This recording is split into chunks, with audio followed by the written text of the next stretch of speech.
Hello there, guys. Life's a game back once again, guys. Back once again in this thing. Please go ahead and hit that like button, guys. You know it was coming. You knew it already was about to be coming back again, guys. I've been telling you from time I was going to run this mission again. Tidal Basin, 4 directives, random agents, no modifiers, guys. Welcome to the premiere. Welcome to the premiere. Highly appreciate any and all of you guys joining in. We're gonna go ahead and get this done, guys. My haters are gonna very much so hate this one.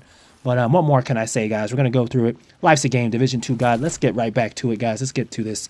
Complete random agents, guys. These guys are all under 1K shade. However, the main thing is, guys, will all these agents end up staying, guys? Will all these agents end up staying? We shall see. We definitely shall see. But I am going to point it out, guys. I'm going to point it out. This mission was definitely, once again, tough mission.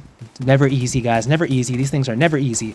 But I highly appreciate it, guys. I show you these things just to show you that patience, distance, focus is real for the billionth time. I don't know how many times I got to showcase these things to you guys and show you it to let you know that what I'm telling you, I'm not just talking. But for the agents that are listening, for you guys that are listening and don't have a TikTok mind span, you're going to look at these things and you're going to get stuff off of this and you're going to benefit off of it. For those other guys that just like to watch 7-minute fast videos for fast builds, totally not the video for you guys. I say just click off of it. Not the video for you.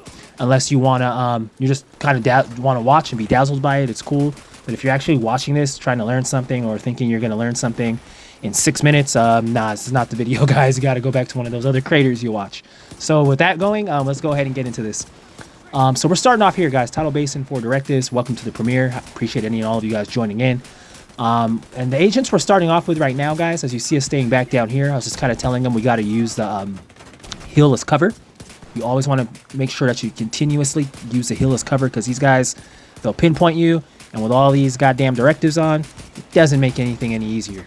So I was just trying to let these guys know that. And it's funny how some agents, even with the directives on Legendary, sometimes will still play like it's heroic. I'm like, do you not see the difficulty? Sometimes I gotta like just remind them that, you know, you can't just stand up there like that, dude. It's not a normal mission. A lot of top content creators and people don't do this stuff because it's not a normal thing to do. It's not a normal mission. So you got to keep that in mind and just play smart, guys. It's not about the build you're using all the time. It's about your know-how and how to move. And on that note, guys, let me just go ahead and point it out. I know I'm going to get into the agents here, although I'll just say right now, guys, not all these guys stay. But there is one guy, and I got to point him out in the beginning to start out. Blackout Blake from BKF Clan. If you guys come across this guy's an elite level agent. And as I always say, guys, shade is just a number. This guy for sure is the person right now. I'll go ahead and say it right now to start off. Is the only one out of these 2 guys that actually end up staying to a certain like point. Like I said, Blackout Blake, he stayed throughout the entire mission. Kudos to you, agents. I got to call this right now from the beginning. I won't wait. This guy played. Let me tell you right now, guys, this guy, if there was a clan that I had, I definitely would bite him. He'd be somebody on my clan because agents like him, they usually say dime a dozen. Nah, guys, more or less like a penny a dozen. Agents like this, like you see come about. So whenever you come across an agent like this that knows how to stay with it, with the grit, and knows how to play, picks their spots well, hey, what more can I say? Excellent play, agent. Excellent play. Keep it up. And all I can say is hopefully we can run again sometime. Hopefully we can run again sometime. But this is going to go to show the testament, guys, that shade is just a number. This guy's not even 1K shade yet, and he's played better than like majority of people I've ever played with on any of my teams. Like straight up. Like I'm not lying about it. I play with people 30K shade, 70K shade. And none of those guys touch this guy and how he plays and his know-how.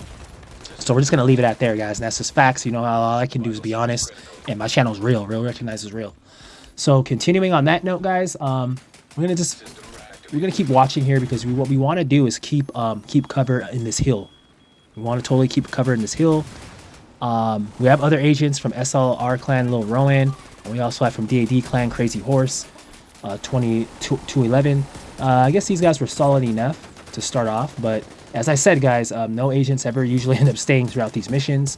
I believe actually one of these agents actually, in a way, lied and said that they kind of run this stuff like on the usual, and I know that that's definitely not true in what I was seeing and how they were playing at times. So I don't know, guys. Sometimes like some agents, I don't know, guys, they'll just at times lie about running certain stuff, and I don't know why that is, guys. One thing I'll say, more so than anything, guys, never lie about like what you're doing, because people will know that are experiencing this. They'll know right away if you're lying or whatnot. Just don't do that because that just creates a bad atmosphere for the team.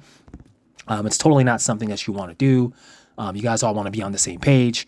And being on the same page counts for also being truthful. So if you're not being truthful, you're not on the same page, because now people don't know who they really need to watch for and help, because people aren't being truthful. So you always want to be truthful, guys. You always want to be truthful, and just keep the composure.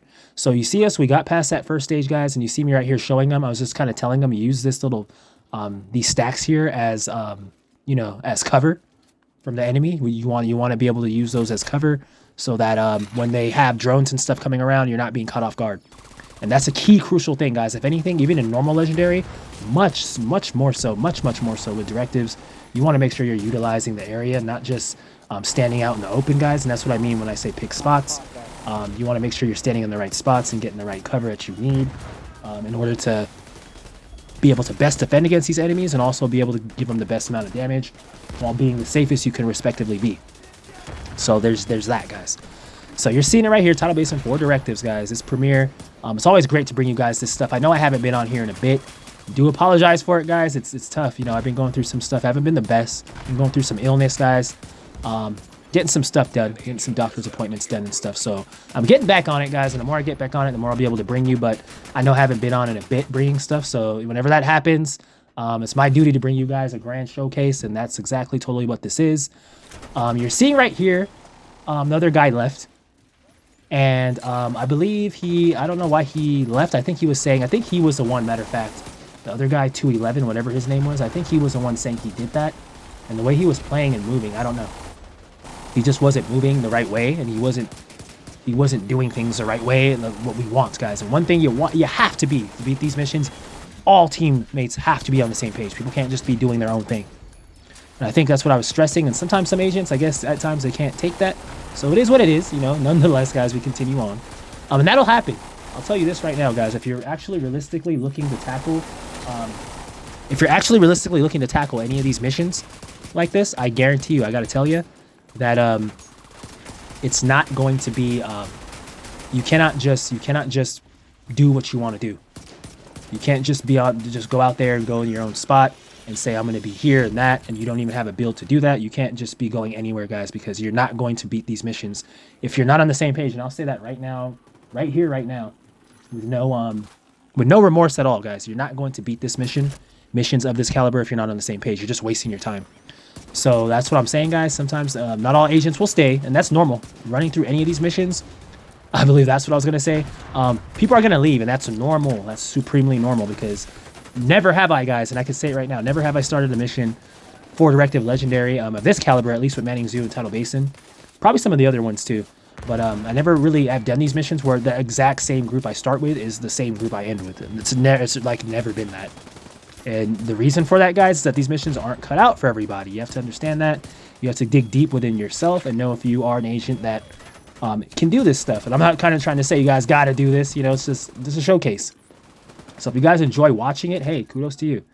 More power to you. Have fun watching it. And I totally hope it's something that tickles your fancy and you enjoy it.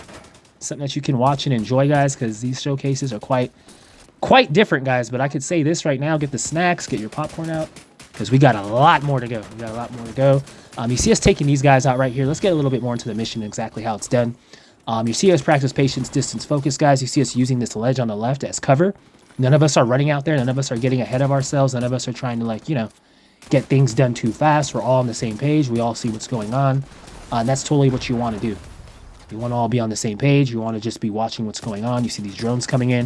One thing that you don't see, or not see, what you don't hear, is that I'm calling a lot of these drones out. Every time a drone comes out, anytime I see anything, I'm telling them there's a dog on the in the center right there on the left. There's two dogs. They're bombing us.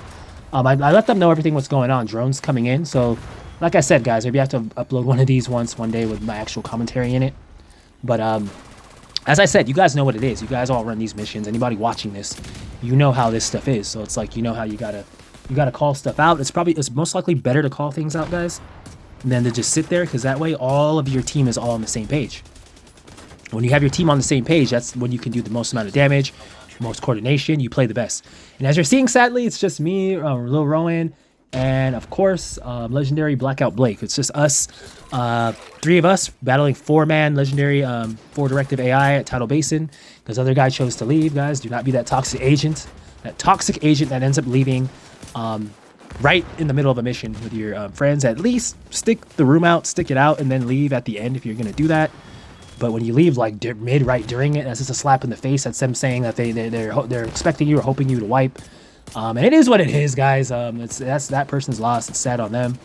But you know what it is, guys. The one thing I love about doing this is you guys get to actually see the agents, their names, everything that end up doing this. So just keep an eye out for that, guys. And this is on PC. So I'm not trying to pinpoint a toxic agent. If they're toxic, you guys will see it. You'll see them do stuff, and I'll be like, hey, be wary of this guy if you run into them, because if they do that kind of stuff, they just leave out of nowhere. You know, that's not somebody I want on my team, and totally also it's somebody that I cannot run with again. Like, that's why I look at a lot of these names, take them down. So if they are on my team again, it's like, nah, not this time, my friend.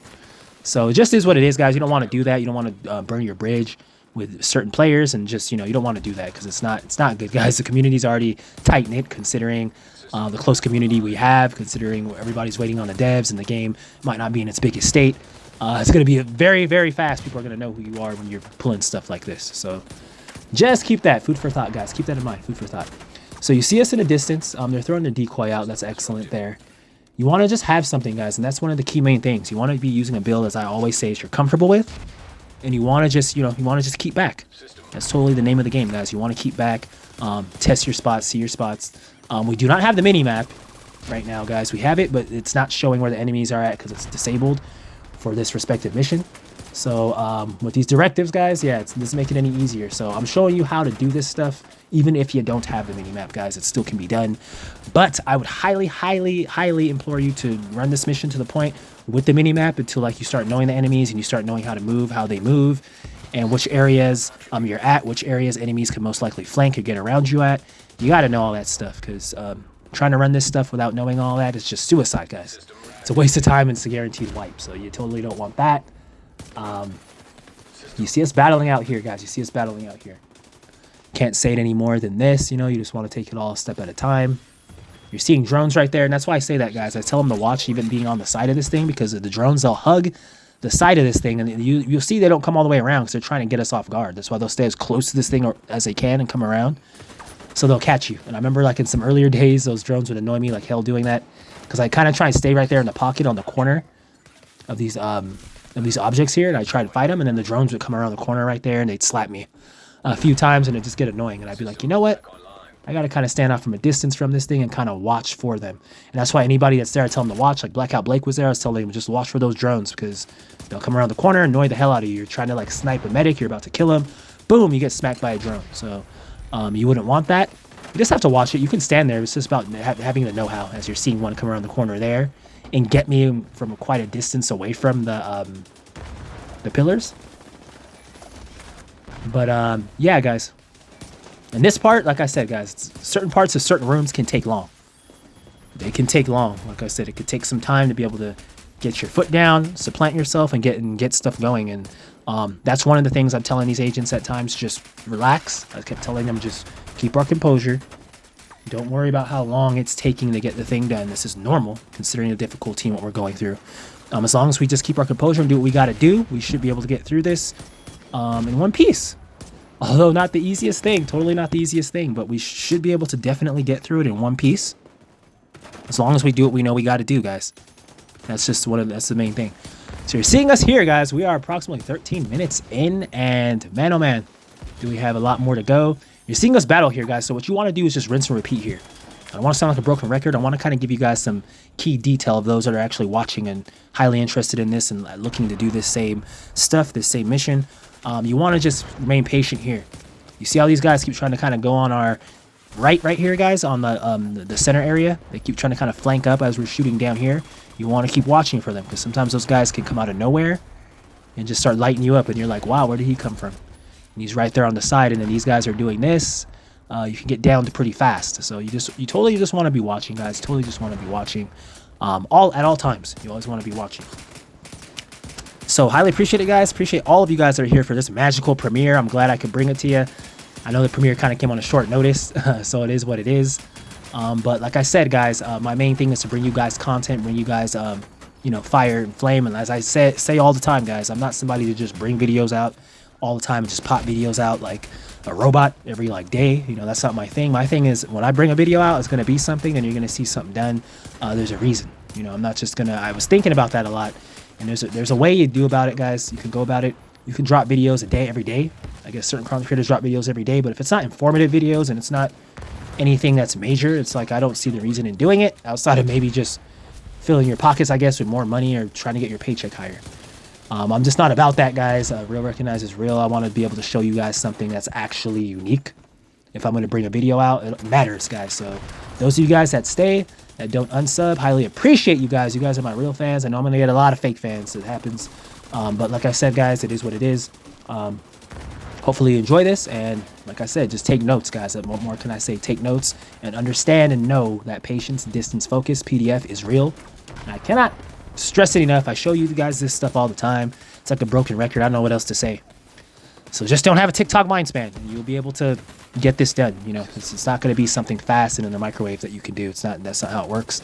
I'm playing with complete random agents. I know a lot of you guys, I would implore you to play with teammates or Discord agents. I wouldn't say to turn this on and run this like this with agents all under 1K shade. Definitely not normal. Definitely not something that majority of the population of the game can do or would even think to do. So it's like I wouldn't tell you to do that, but I'm just showing you it like this, guys, to show you that this stuff can be done. If you know what you're doing, it can be done. Like there's ways to do this stuff. So yeah, and of course I'm life's the game, guys. Division 2 God, so you know how that goes. Haters, I know they don't like that. They hate that with a passion, but hey, keep hating as I keep elevating, guys. You know what it is. Hit that like button, guys. Better yet, hit that hype button. We got a lot more to go, guys. This one's gonna be fun. Let's keep with it. So you see this guy on the side right here. He's trying to hit us, trying to flank us. We got him out of there. And man, I gotta say, man, Blackout Blake is just 118 shade, guys. And the way this guy is playing, I'm telling you guys, like he puts a lot of other people, other agents, like to like shame in a sense. Like the way this guy plays and the way he runs, it kind of shows that there's just no excuse. Like it just comes down to the agent and who you are. I'm telling you, it's all it comes down to. So it's not just the build, it's how you move and how you play. So a lot of agents, they could have the great build. That's why I say, guys, you watch all those build videos of all those other content creators. I'm like, it doesn't matter. You could have a good build and still get shredded, still go down, still can't do anything. So just take that with a grain of salt whenever you watch one of those builds and they say this shreds, blah, blah, blah.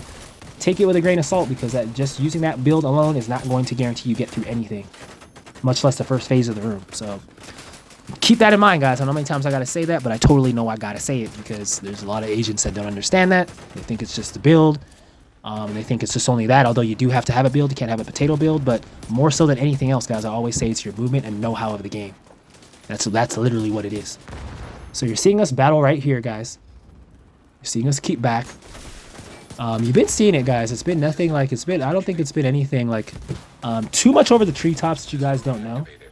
It's just been us keeping back here, staying patient, staying distant, picking our spots, not standing all the way out there and getting it done. And you're seeing the newer guy from PXC Clan, Creative4302, that showed up. He's a new guy that showed up, so I kind of had to get him on the same page here. And I'll totally shout him out, PXC Creative432.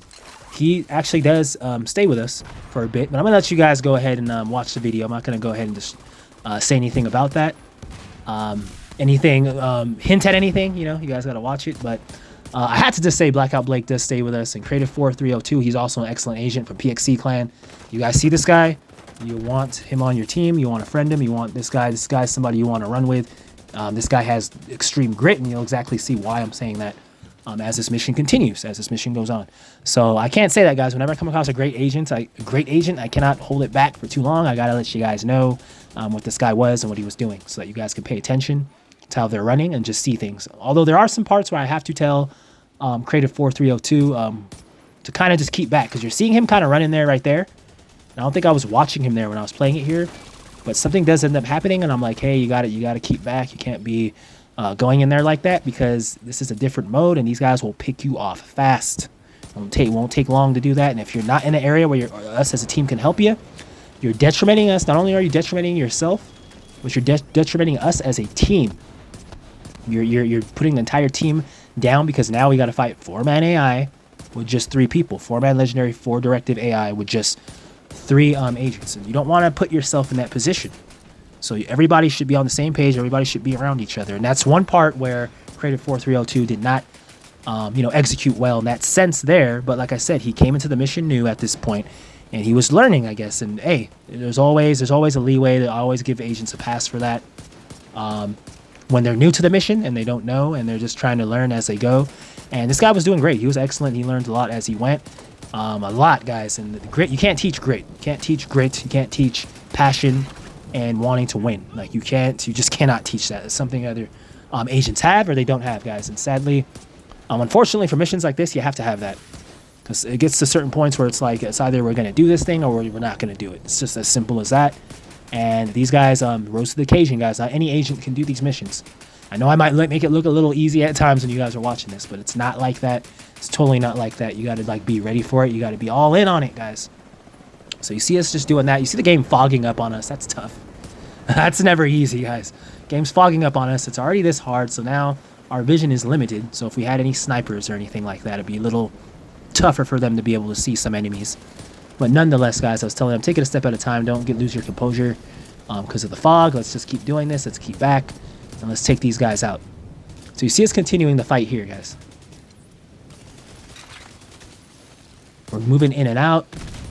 You know, not much more to say here, guys. You see, like I've been saying, you know, I'm just kind of trying to keep you up in the loop of things. You want to get any of these guys out of here. This bastard bomber.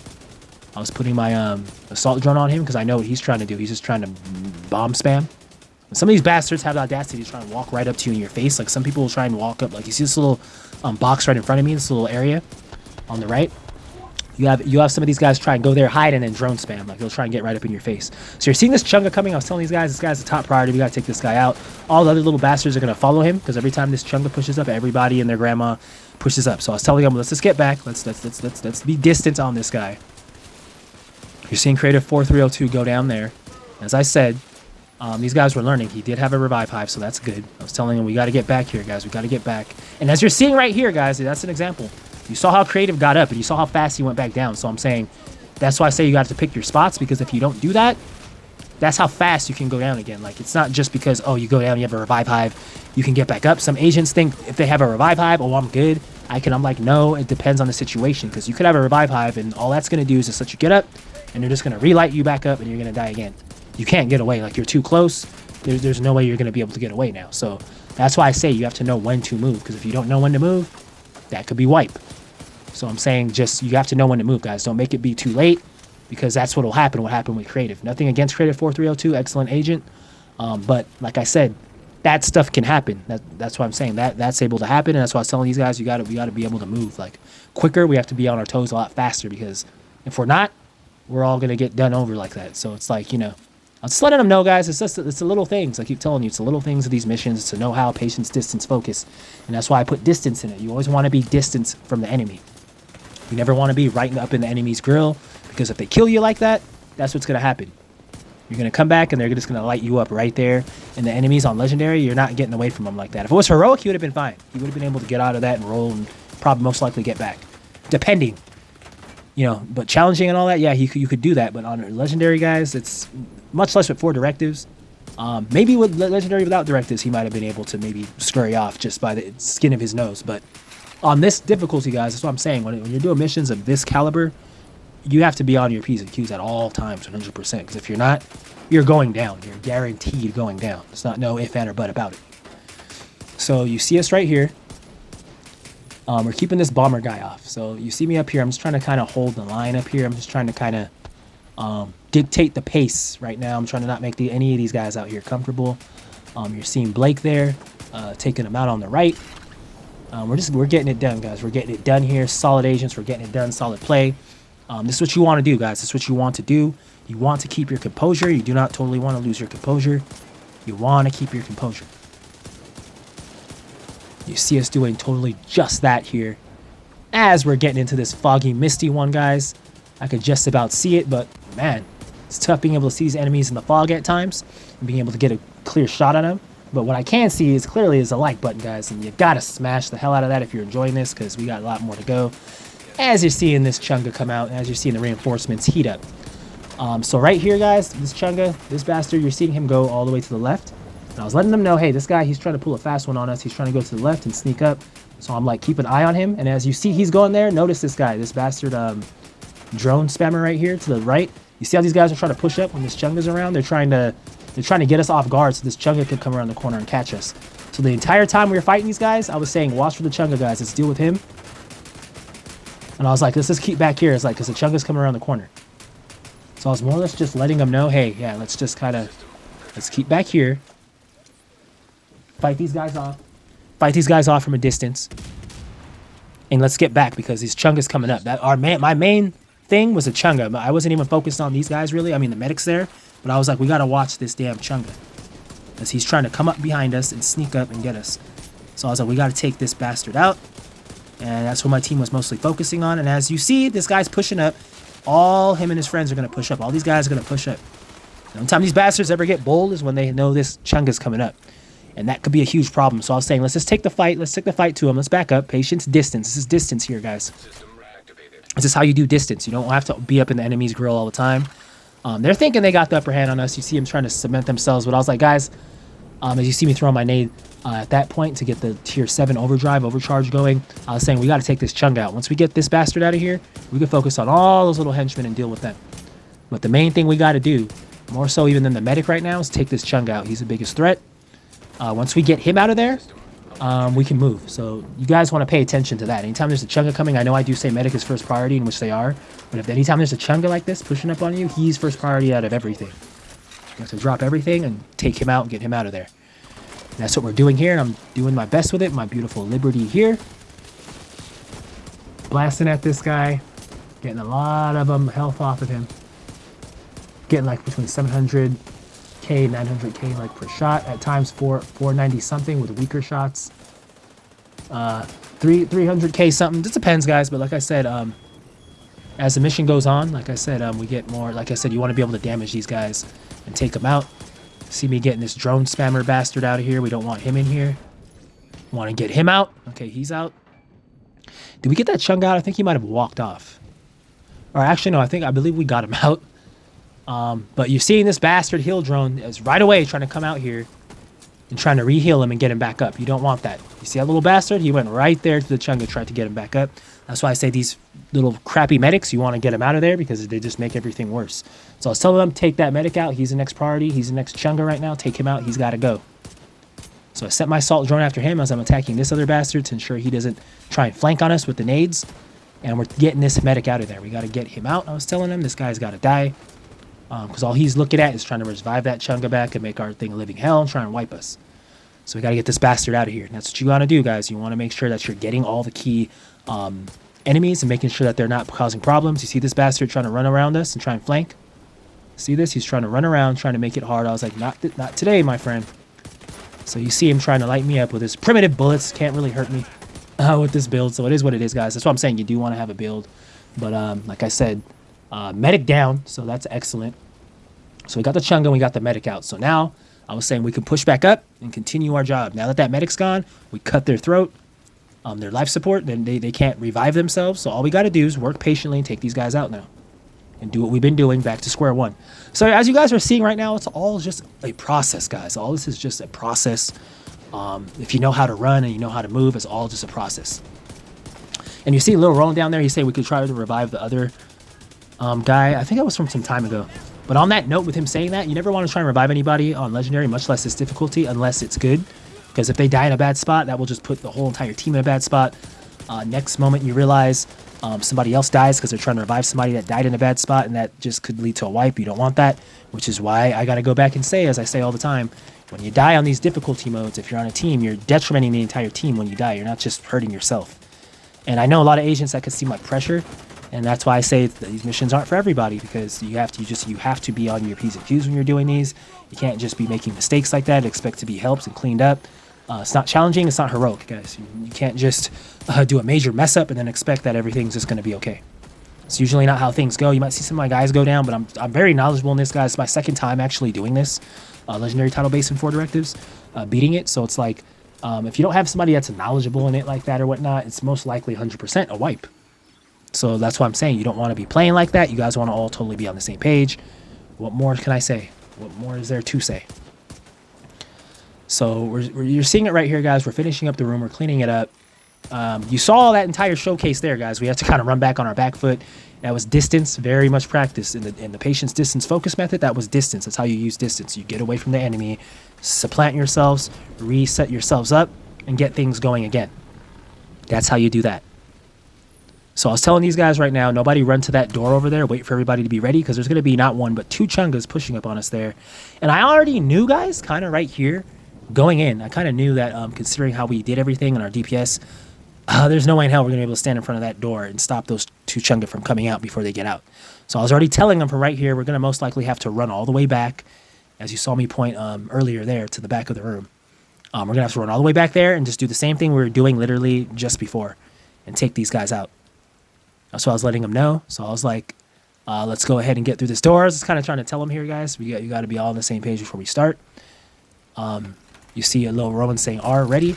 You see me go there, I throw the nade there, activate the overcharge overdrive, and then you see me, damn, they took my assault drone out fast, so I was like, damn, see these guys pushing and rushing in. And I was telling them these chunga are pushing up, and right here I was like, damn, okay, we're not going to get these guys out. I was like, let's just retreat, guys, let's run back. I was telling them, let's get back here before these guys push through this door and we can't get back. And this is an example, guys, right here of moving and knowing when to move and how to move. If I waited a second longer there, or like didn't get out in time, we would have just been lit up from the back. You see all my teammates are able to run out. None of them get shot. We're all able to get back here in time. That's how you want to move. You don't want to be waiting to the last minute. So you're seeing us here. And now all this is now, guys, I was telling them, all this is just what we were doing right before. Only that there's two chungas coming. Let's try and take these big boys out. I was telling them before they get to us, put as much damage on them as we can. At the same time, we can watch the other enemies. We have cover now. And we're in a good position to take these guys out now, instead of being back there and having them run behind us and everything, and that would just be a wipe. So you're seeing it right here, seeing that bastard chunga coming from the bottom. I was telling them, just watch them. We could go all the way back if we need to, guys. I was telling them. But the important thing is we have cover here. We can fight them off. Let's try and get as much damage off of these guys before they reach up to here.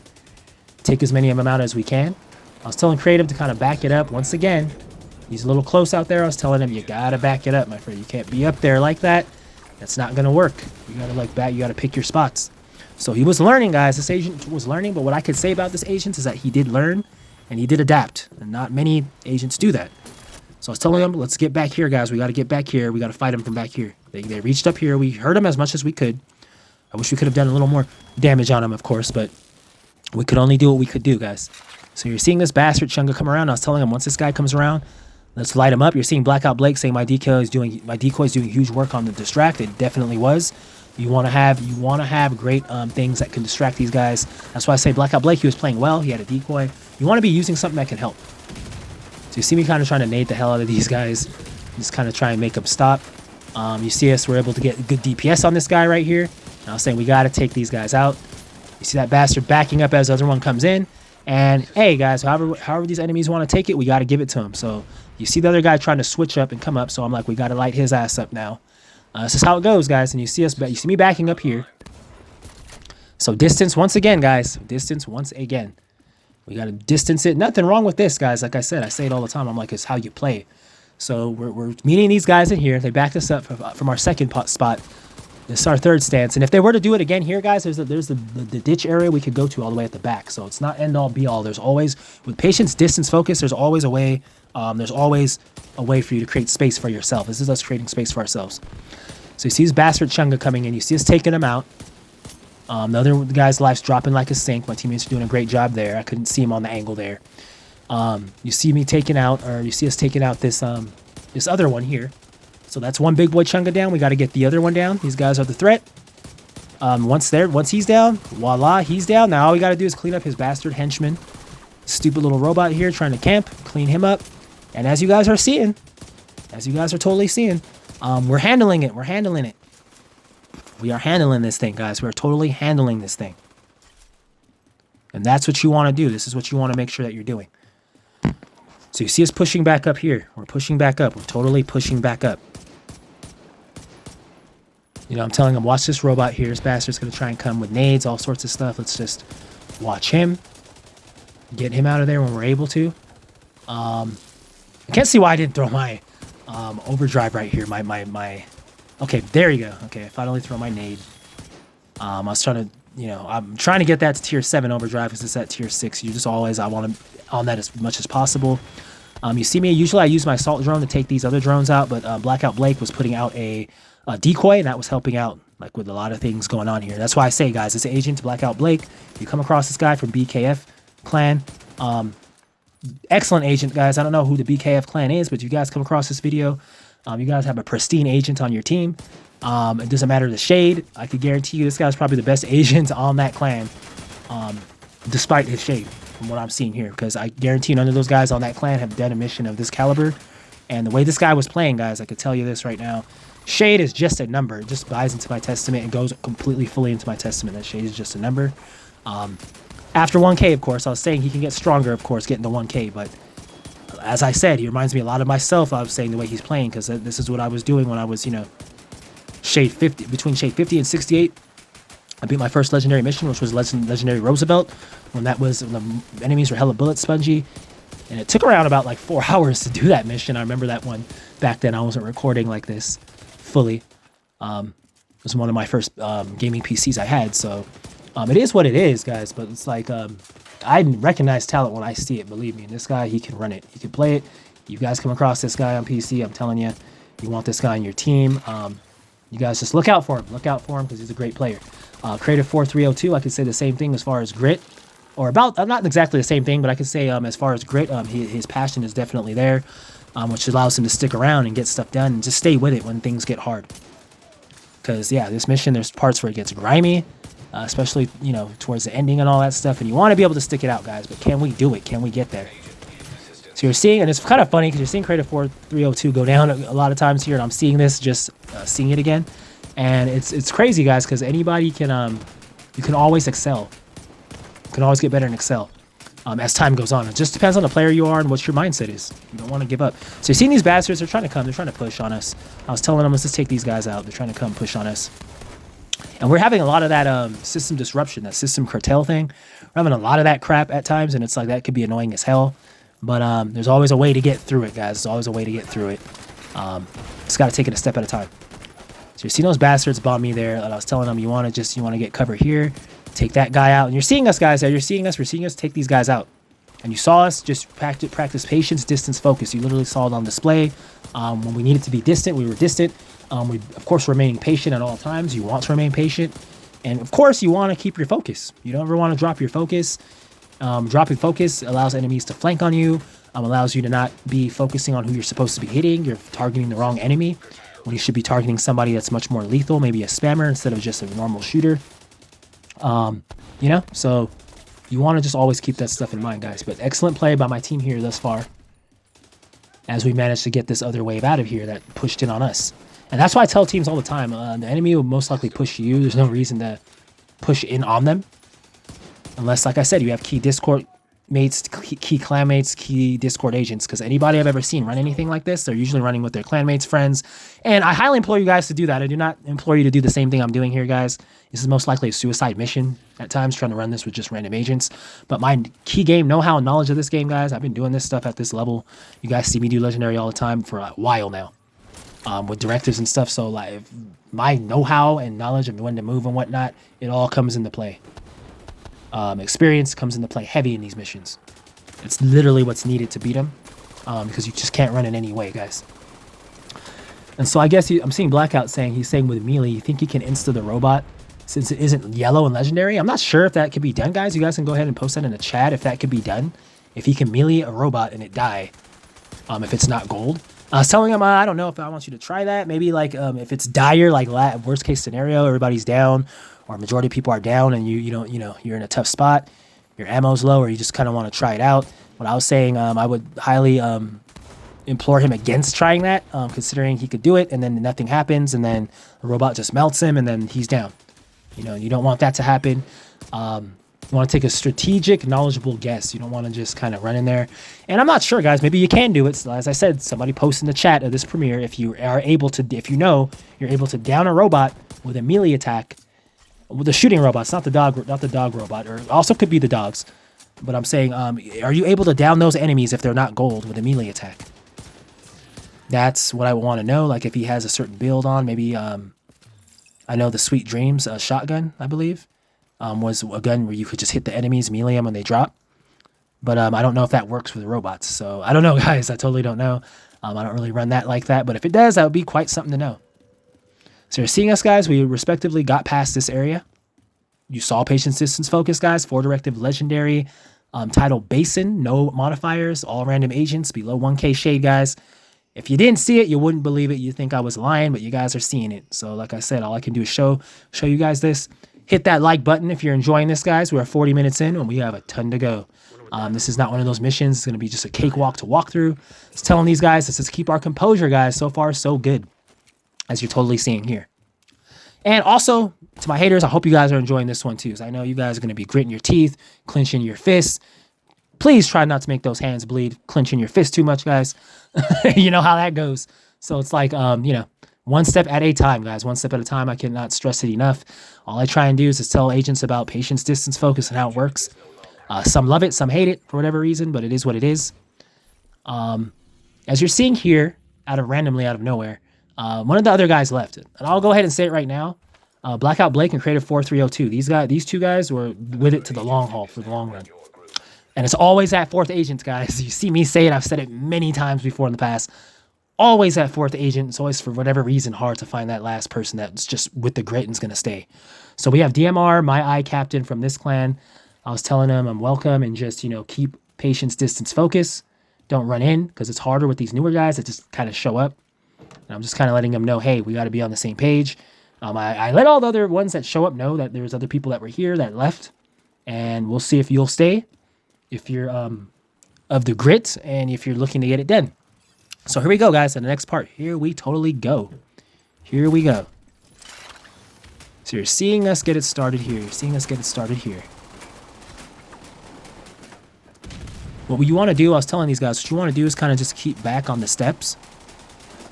You want to totally just keep back on the steps in case these guys start pushing us and rushing us. Or start bombarding from all spots, as you're seeing on the right side, center.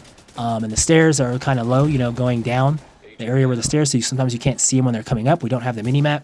So I was telling these guys we got to really be watching, like really, like no funny business. We got to really be watching and just looking out for each other, looking to the right, calling it out, and just knowing what's going on because these guys can push up on us fast and everything can change quick. And they have snipers in the distance, all sorts of stuff, guys. So you just want to be just watchful here. So you see us working here, guys. See us working. So I'm trying to get that gold mutt dog out.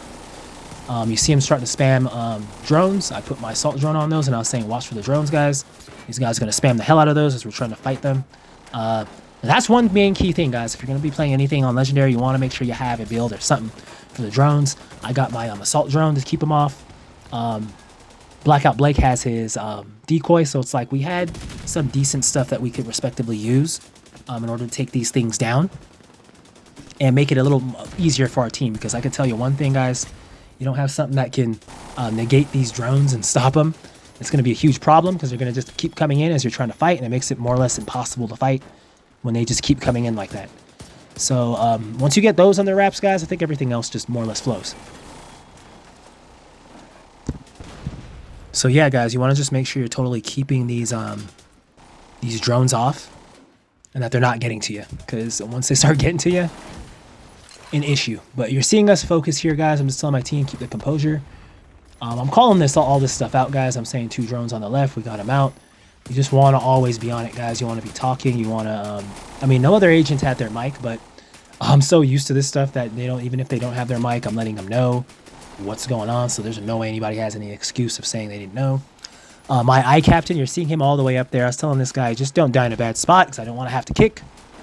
I was just letting him know, just simply because I was like, we got to all be on the same page. I know that guy showed up brand new. It is what it is. So you're seeing us stay back here, guys. And like I said, it's just rinse repeat right here. It's just staying within the pocket up here around the stairs where you can get back. It doesn't get too hectic. And just taking these guys out.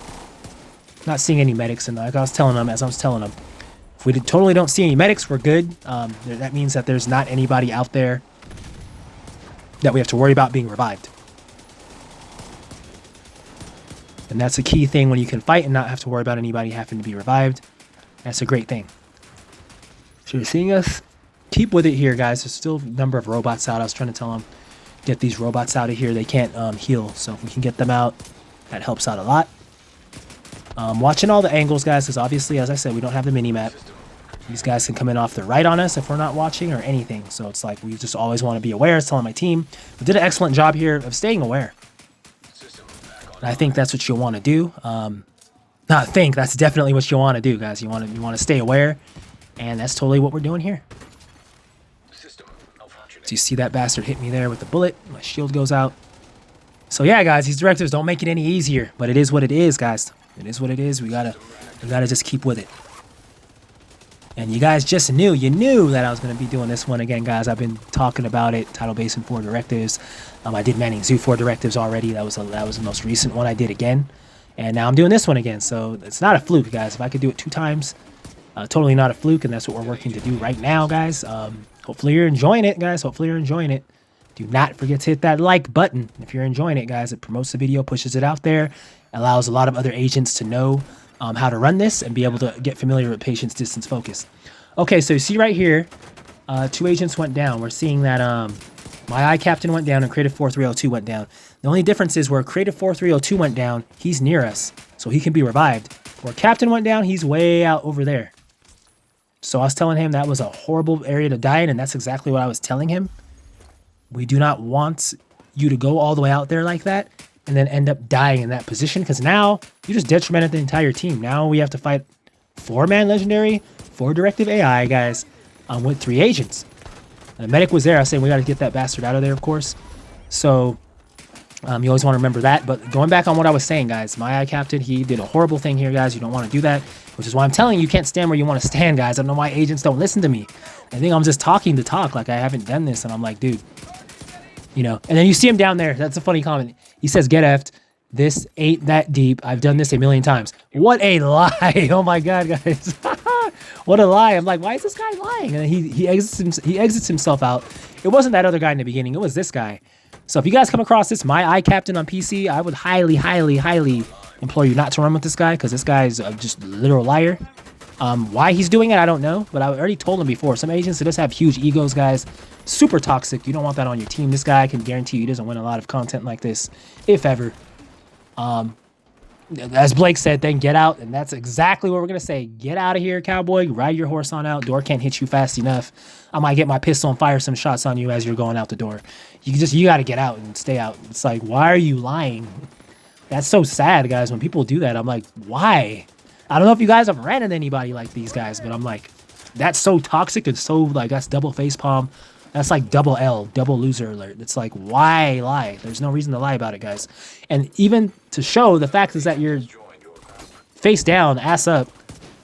That's just showing that you actually don't run this mission. If you ran the mission like you're saying, you would have never died like that. You would have been near us. You would have known what you're doing. So please, guys, do not be that toxic agent. Do not be that. This guy, no. He's not just a toxic agent. This is a super toxic agent. Do not be that. That's just horrible. It's face palming. It embarrasses you. And I know this guy, I mean, whoever watches this is going to see him. And very much likely so it should happen. Very embarrassing, guys. Very embarrassing. Whatever clan, if he was in a clan, very embarrassing to that clan, whoever that clan is. It's just that you don't want agents like that running with you guys. That you'll never win anything like that. Anything that means anything, you're not going to win with the agents like that. It's just, it's very, very bad. So you see Blackout Blake, guys. This guy's just an amazing agent. You see him calling out the revive drone, and he's typing it all in, guys. That's why I was kind of saying it's a little easier with the mic. But some agents, that's how I used to do it, guys, before I was on the mic. So shout out to him, guys. Like I said, this agent, Blackout Blake, completely the opposite of what that toxic, super toxic agent is. This guy's a super lethal, dependable agent and knows how to run, knows how to play. Look at his shade, only 119, the lowest shade we have right now on the team. But I can say right now, straight up, apart from myself, one of like the best agents we have right now running with us, period. Shade is just a number, guys. As you're seeing this guy dancing fridge, 12,357. Shade's just a number, guys. It depends on how you play and your movement and know-how. And like, as I said, this Blackout Blake guy, salute to you, man. If you're watching this, keep doing what you're doing. Don't have any agent ever tell you that you're not playing, or any toxic guy tell you you're not doing something, because I 100% guarantee you if they're telling you that, it's them that's not doing it. You don't have to worry about nothing, man. From what I've seen and how I've seen you play, and if you look at the content on my channel, you're one of the top agents I've ever ran with. I'm going to say that straight up. One of the top, if not the top, that I've ever ran with and played with, considering your shade. So I'm just going to leave that on the table there. Real recognizes real, guys. I don't know how else but to be, but real. That's why my channel, that's why some people at times don't like my channel. I'm just real. I can't hide anything, sugarcoat anything. And by being real, guys, that's how you get these type of tasks, these type of missions done. By being real, not by being fake. So real recognizes real, and there's some things only real agents can do, guys, and this mission is one of them. And if you think I'm lying, go ahead and go fire this up and try and do it with agents that are fake and not about it, and see how fast you last. It won't be that long till you pass. It just is what it is. And I mean pass away, not pass the mission. So yeah, it just is what it is, guys. So you're seeing us in the distance taking these guys out. I think Blackout Blake's eyeing the sniper from here, looking like. But you see us all playing. You see us all playing, guys. It's about all being in cohesion and knowing what we're doing. And at this point, guys, any of the agents that have been playing with me from the beginning, obviously Blackout Blake, Creative 4302, he came at some point in the beginning. It's like you're starting to see him pick his spots better, you're noticing. He's not going down. People start knowing the mission. That's what a great agent will do. They'll adapt to the mission. If you have somebody on your team and you're going through 3 phases of the mission areas and all they keep doing every time is just going down, you're going to most likely want to replace that agent. And it's not to say any to knock or anything. It's just in these missions, guys, I don't mean to be like that, but I'm a little more strict with my team in these missions because in order to beat these missions, guys, there's a way you have to play. There's just no getting around it. There's no sugarcoating it or anything. There's a certain way you have to play to get this stuff done. And if you're not playing that way, you're not winning. This is 100% you're not winning. If you're especially playing with randoms, guys, random agents, this is all with randoms, you're not winning. If you just play any way you want. There's a certain way you have to approach it. There's a certain way you got to move. There's a certain structured way you got to go about it. And that's even with clanmates and Discord agents, because there's a lot of players that couldn't do this even with clanmates and Discord agents. So what you want to make sure you do to capitalize, guys, you want to just make sure you're playing structured, that you know what you're doing, which is why all I can do is totally incorporate patience, distance, focus in, guys. That's why I do that, because that's the only way I know how to run this and get this stuff done at a high level. So you're seeing us keep these guys back. We're doing an excellent job up here, guys, patiently working, just watching out for these enemies, this bastard bomber. I'm doing my best to get him out of there. And the assault drone is such a godsend. Excellent, excellent weapon to use. When it's strong enough, it gets these guys very uncomfortable. What you always want is legendary enemies being very uncomfortable. So you're seeing this bomb bastard. He's trying to shoot all the way from back there, this nader, trying to grenade us and make things uncomfortable. We got him out. And you're seeing right here, guys, we cleared that room up as well. GG's, we cleared that out. Excellent play by the team here to all be on the same page and get that done. But we still have a lot more to go, guys. We still have some stages to go. We're about halfway through, but we got more to go, guys. Legendary Tidal Basin 4 Directive Premiere. Highly glad and appreciate any and all of you guys joining in. Do not be afraid to hit that like button and also comment in the chat box, guys. Put something out. Speak to me through the chat box. Tell me anything you want to know. You want to more in depth on something, let me know. And we'll do what we got to do. You're seeing Blackout Blake there saying I'll draw aggro. Excellent agents, guys. Like I said, I'm going to be definitely looking for this guy again. Like if there's any mission, like say if there's a new legendary release for this game, this is a guy that I definitely would want on my team to get that done. This would be one of the agents I'd say, let's run this. You're going to be running with me. Let's see what else we're going to do. It's just to make things easier, guys. It just makes things easier. You want to be able to do that in these missions. You want to have comfort. You want agents that know what they're doing and like just how to play. And you're seeing, guys, I can't say it enough. BKF Clan Blackout Blake, 118 shade, 119 shade. The lowest shade we have on our team, yet showing some of the highest knowledge of how to play. So all of you guys out there, all the agents out there saying this guy, saying people are garbage because of their shade, they don't know what they're talking about. Matter of fact, if you come across an agent saying that, they usually, what that's showing you is that they usually don't get high level content done. Because if they're on that level, anybody that gets these type of stuff done or attempts these missions would know that shade is just a number. Because you're going to run into agents eventually that don't have all the shade, but their know-how of the game and just how to move and how to play is there. And you can't teach that, guys. Either you have that or you don't. I do my best to teach it with patience, distance, focus. You can learn that in a sense, but it's already got to be in you. I think Blackout Blake is just a natural for patience, distance, focus. You just natural. This is what I'm looking for, guys. I know it might sound like just saying a lot, praising him, and hey, guys, real recognizes real. This guy is literally like the epitome of what I want in an agent when it comes to patience, distance, focus.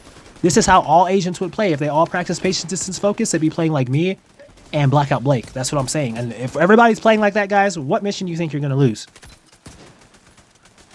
Yeah, it's just not going to happen. You're going to get through majority of everything, if not everything you do. By far, we're human. We can make mistakes. You know, he can go down. I can go down. But for the most part, everybody on the same page, 99% success rate, guys. And that's why I'm showing you guys this stuff. You got to see it to believe it. So like I said, you're seeing this get done right here. You're seeing us keep back. We want to keep back in this room, guys. It can get to crazy bullet fuckfest. And you just don't want to be caught up in this stuff. When it happens like that, you want to be back. I do have a shield that can handle all this stuff. I have a build so that, like I said, guys, it's about keeping the tempo. I was kind of pushing the gas here. I was making sure that my drone was hot, fast on these guys. Hot, fast on them. And just making them uncomfortable. Being sure that we get them out of there. Seeing these rushers coming, I was like, let's take them out. I was saying, get this medic out of here. The medic's in the back. He's trying to kind of linger around. We got to get him out. But we do see a Chunga pushing up. And as soon as I saw him, I was like, we got to get him out, guys. Get this guy out. Do not allow him to get too close to us. We got to get him out of there before he gets up to us. And one of the things, guys, unfortunately, whenever Chunga's pushing, these guys start getting bold. Super bold. They start trying to push, spam us with stuff, and start trying to get us the most they can. Because they know with the Chunga around, that's their best chance to totally, take us out and get us. So you want to make sure that you capitalize on that and get on it. You see this bastard trying to fire us up with his machine gun, but we take him out, guys. We get that Chunga out of there, and right away after that, I was like, guys, if there's any medic, we got to get him out, because all that bastard's gonna do is try and heal that Chunga or send like a heal drone over there to try and get him back up. So you see us watching here, guys. We're keeping our composure, just watching. I was telling them let's keep back. And this medic, I was like, yeah, we got to get him out. I sent my assault drone after him right away. I was like, we got to get him out, keep something on him, take him out. And then after that, we're cutting their life support, guys. We're cutting their throat, and that's what you want. You don't want them to be able to have any type of way to revive. Once we do that, we can kind of sit back here, more or less likely chill, and take these guys out in normal fashion. As this first wave is coming to an end, guys, there's definitely more waves in this area. So I was telling them, excellent job keeping back. Excellent job staying back and keeping these guys out. As you see us clearing these guys out, you see another chopper here. So I was telling them there's another chopper here, guys. And the reason why we were back here, guys, is you always want to keep distant. Because anyhow these guys push or it gets to a point where we can't handle it, we can always go back to the door on the left and restructure ourselves, as you saw us do earlier on in the mission. So I'm glad that that kind of happened in the beginning, because these guys all got to realize how to move. At least Blackout Blake and Creative 4302. Dancing Fridge, I don't believe he was there at the time. But they both knew, both Blackout Blake and Creative 4302 both already knew. We already went through how to back up and fight these guys. So I'm pretty sure it was on these guys' mind to a degree. Like, if these guys push, with me telling them, of course, we could always go back through here and just restructure ourselves. That's where distance comes in, guys. So, but I was telling them we shouldn't have to do that. If we could just keep our composure here, we have these guys pretty much where we want them at right here. And if we can just keep doing what we're doing, keep these guys on their heels, they're not going to really be running in here getting anything done. So that's one of the main things you want to totally make sure that you're doing. And watching, guys, as these guys are going to be at all sorts of positions, spamming drones, moving back and forth. But when we're inside here, we have the most cover and we can work. As you see some of my teammates coming back this way, you see it's starting to get a little more hectic-ish, a little bit. And like I said, whenever that happens, guys, it's nothing that nothing to panic about. Just kind of back it up, restructure it, and just keep fighting them. The legendary enemies always have a push, guys. They always totally have a push. They're always going to be coming at us hard. They're trying to get at us hard and ensure that we're unable to, execute what we want to execute. But our job is to ensure that these guys are uncomfortable and that they're not able to back us up in the corner the way they want to, and that we always have an alternative out of whatever situation we get in. It's just being not just one step, but 2 to 3 steps ahead on things, and that's what you want to be. Put it this way, for every directive, you kind of want to be a step ahead. So we got to be like 3 to 4 steps ahead of these guys and what's going on. And as long as you do that, there shouldn't be that big of a, that big of a problem with it. Although you still have to stay focused and you still have to fight. So there is that. And I love my assault drone, guys, because every time these guys try and spam drone us, I just deal with them. You want to have a build that can deal with this crap, because as I said, it'll just become a problem. But if you have something that can deal with it, it's not a problem. We can just keep the fight going, guys. And it's good. Of course, Blackout Blake has the decoy that does help out. So you just want to have weaponry that can help, guys. You got to know what you're getting into, just how to handle it. And as you're noticing, guys, take notice. Every single time you see an assault drone come, what am I doing? I'm sending my drone after that to immediately, guys, negate that. Immediately get them out, so that they don't get all the way up here and start causing issues. See these bastards? I just keep spamming them, and I just keep sending my drone after them, stopping them. So they're trying to spam, and it's not working. You see what I'm saying? So we're taking that away from them. And the legendary enemies, AI, do not like that. We're making it hard for them. They can't spam the drones on us. we're getting them out. As you're seeing there, guys, you're watching, you're seeing me, you see him set it up again. I'm just sending my drone after all these little drones that keep trying to spam them. Like, you guys can spam all day if you want. I'll just keep sending my assault drone to keep cleaning you guys up. So, you see these guys come out, we're taking them out. This is what you want to do, guys. This is how you do it. You want to control the tempo. Don't let the enemy control the tempo on you. This is how you beat these missions, because they're going to try and control the tempo at a high level. Whenever they can't do it, that's when everything is more or less falling into your favor, and you know that you have the upper hand on them. And sadly enough, that's what legendary enemies do. They start trying to spam whenever they know they can't get to you. And I'm seeing a heal drone on the right. I didn't really notice that right here, but I was focusing more on this Chunga, because there is a heal drone, but I was like, they're reviving those weaker guys. Those guys aren't really going to do much. What we do not want them to do is revive this Chunga. So I believe after I get this Chunga out of here, I am going to turn to that heal drone if one of my teammates don't take it out already. But I think knowing myself, I know I was calling that out. I was saying if somebody can get on that, I mean, the Chunga's here, we got to get him out. But I was like, that heal drone, we got to get that out of here. So all that's trying to do is revive everybody we just killed. Which, like I said, guys, I have a build for that. We can deal with it. You see Blackout Blake call the heavy out. Excellent agents, guys. This guy is performing and he's calling things out. That's what I'm saying. I don't really see agents do that, guys. It's either one or the other. But this guy, he's doing both. So 119, 120 shade, more or less, guys. So there's no excuse for you higher level shade agents. It's just how you play, guys. How you play. Just knowing the game, knowing the know-how. So you're seeing this Chunga. He tried to push up on us, this bastard. He wasn't able to do it. We took him out. And he's gone. So is there a medic? That's my main thing I was looking at. I was like, is there any medic around here? There is, as you're seeing the heart in the distance.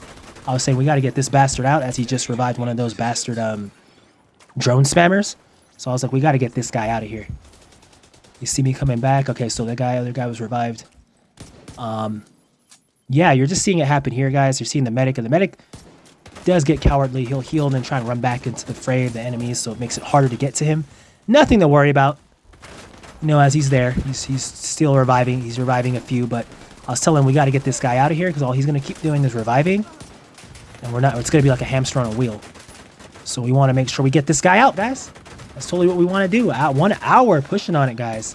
In this Bullet Freak Fest, we're at 1 hour mark, guys. Hit that like button if you're enjoying this hardcore suspense and intense, thrilling, awesome action, guys. And hopefully you're learning something in this mission. Hopefully you guys are learning something, if anything, of how patience distance focus is better utilized and how it works. What better way to show than tell, guys. You know how that goes. So I'm not sure if we got the medic. He might have fled. I think he fled all the way to the back. I was telling him, but I was like, hey, he can't revive nobody from back there, so let's just take these guys out. I see the drone spammer there on the left. And I was saying, all right, let's back it up, guys. I was telling him we got to back it up majorly. These guys are coming out. They're doing reinforcements, and we don't want to be caught off guard with that. So you're seeing us take the reinforcements out. And you're seeing us, guys, through all of this. We're keeping composed. We're totally keeping composed. You're seeing us keep composed. We're not running off too far. No one's getting ahead of themselves, trying to go out there and get somebody or stand too far up on the ledge. Everybody's just where they should be at and taking these guys out comfortably from a distance. And that's what you want to do, guys. That's totally what you want to do here. And it can seem like a freak fest, guys, because these guys, they keep coming in with so many different drones, so many different, they keep spamming them, and that's going to be hell of annoying, trust me, for a lot of agents. If you do not have a build to deal with this, it could be hell of annoying, but you got to have a build to deal with it, guys. That's one of the things, so just keep that in mind. As you're watching this here, you guys want to try this mission out, just keep that in mind, that you want to make sure you have something that can deal with these drones and stuff, because these guys are going to spam. Which is why I'm using an assault drone that's able to get to people even when they're trying to crouch behind something and make them uncomfortable, guys. It's about making these guys, it's about being as comfortable as we can be while making these guys as uncomfortable as we can make them. And that's how you win, guys. It's like a whole chess and checkers board match, guys. It's a whole chessboard match. So you're seeing right here, sadly, the fridge guy left. So I guess it was too intense for him. And once again, it's Blackout Blake, me, Blackout Blake, and Creative 4302, guys. These agents got it done. Battling 4-man Legendary 4 Directive AI. And can it be done? Yes, it can be done as long as we know what we're doing, guys. And once again, that fourth agent, guys, that magical fourth agent, it's always hard for whatever reason to find that fourth guy that's willing to stick with it. And like I said, it's normal. People will leave. I think that's like, what, the fourth guy to leave. So it's normal, guys. This happens. It's laughable, but it happens. I don't know if I'll call him a toxic agent, but I mean, I don't know why he'd leave right in the middle of it. Maybe it was just too much grit for him. I mean, I can't blame the person. Maybe they just said that they're not trying to do it anymore. Maybe it's just too hard, or I don't know. It is what it is, guys, but that's just something you don't want to do. If you're going to leave, at least wait to the end of the whole, you know, the phase of the room, and then respectively tell your team you're going to be dipping out because it's too hard, you don't want to run it, or it's just, for whatever reason, you just have to leave. Maybe they just have to go. But you just don't want to have to just leave like that, guys, in a mission like this, because you're literally just detrimenting your team at that point. And it's not something you want to do or be known for doing, or be called out for doing, because let me tell you right now, guys, in this community, how tight-knit it is. Word gets around fast of agents and people that do stuff, especially in legendary missions, because only a select few of agents will even run these types of missions. So it's like you don't want to be known as that agent, and everybody knows you as that toxic agent that leaves, because nobody will want to run with you. I've seen it happen before with a certain agent. I won't say a name, but it's like people do that stuff, they get known for that, and it's not something you want to be known for. At least if you want to be able to be on a well cohesive structured unit team and be able to get stuff done, and a team that'll trust you, that's just not good to be doing it like that, guys. It's not good at all. So you're seeing us here. You're seeing Faint Fox Smile. He joined. Faint X of X Smile. I think I almost said it. I said Fox, kind of, because it kind of looks like that. But yeah, Faint Smile, Faint of Smile joined, and yeah, he's the next agent. I was telling him, hey, we had like 4 people leave already, so maybe, hopefully, it's you. You know, hopefully you're the one that's gonna stay and, you know, hopefully help us battle this out. If you are that agent, and we shall see, guys. We shall see as this goes on. Will this guy be the final piece to the puzzle piece? Final jigsaw piece to the puzzle that we can, you know, put into place and hopefully get this mission done with. We shall see, guys. So you're seeing us battle here. We've been patient, and as you're seeing, these rooms at times they can take time. It's totally not something we're just gonna you know, walk through and whatnot. These things take time. And as you're seeing us respectively work up here, we took those guys out. When you start seeing the orange diamonds over them, it's more or less just saying these are the last of the enemies. We're more or less finishing off the wave. And that's always a good thing. And I was telling them, watch for these guns, watch for everything, because the gun on the right is still shooting. We just want to be careful and take these guys out.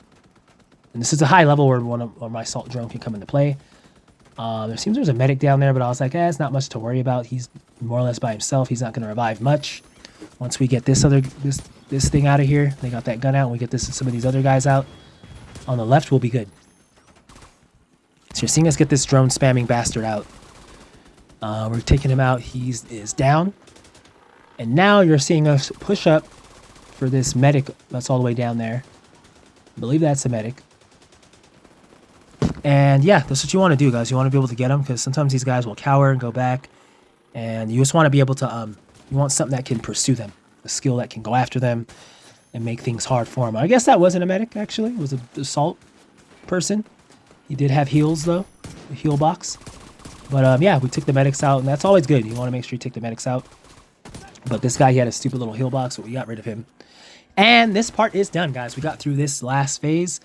And the next phase comes, guys. And this phase is, like I said, one of the more trying phases. I usually would say 2 up top, 2 on the bottom. But we learned something where you can fast travel back up to the top with one of the teammates. So you always want to utilize anything you can utilize to make the mission a lot easier. You guys are enjoying it. Do not forget to hit that like button if you're just joining in. You're just coming in. Hit that like button. Also hit the hype button, guys, if you want people to be able to see this mission and be able to get patience, distance, focus down, guys. The more agents that see this in the community, the more they understand the mission, the more they can, you guys will be able to get through it and understand what's going on. So right here, I was just more or less telling these guys, hey, of how to run this thing, totally how to run this, what we're going to be doing. And I was telling them more or less how I usually did it, but I was also letting them know that somebody can go down there and pull, and they should be able to fast travel back up. As long as we're still up here, they should be able to fast travel back up. However, I was telling them, when you are up here, we have to stay alive, because these guys don't be comfortable because we're up here. These guys can still hit us highly strong, can still highly strongly hit us from this distance up here.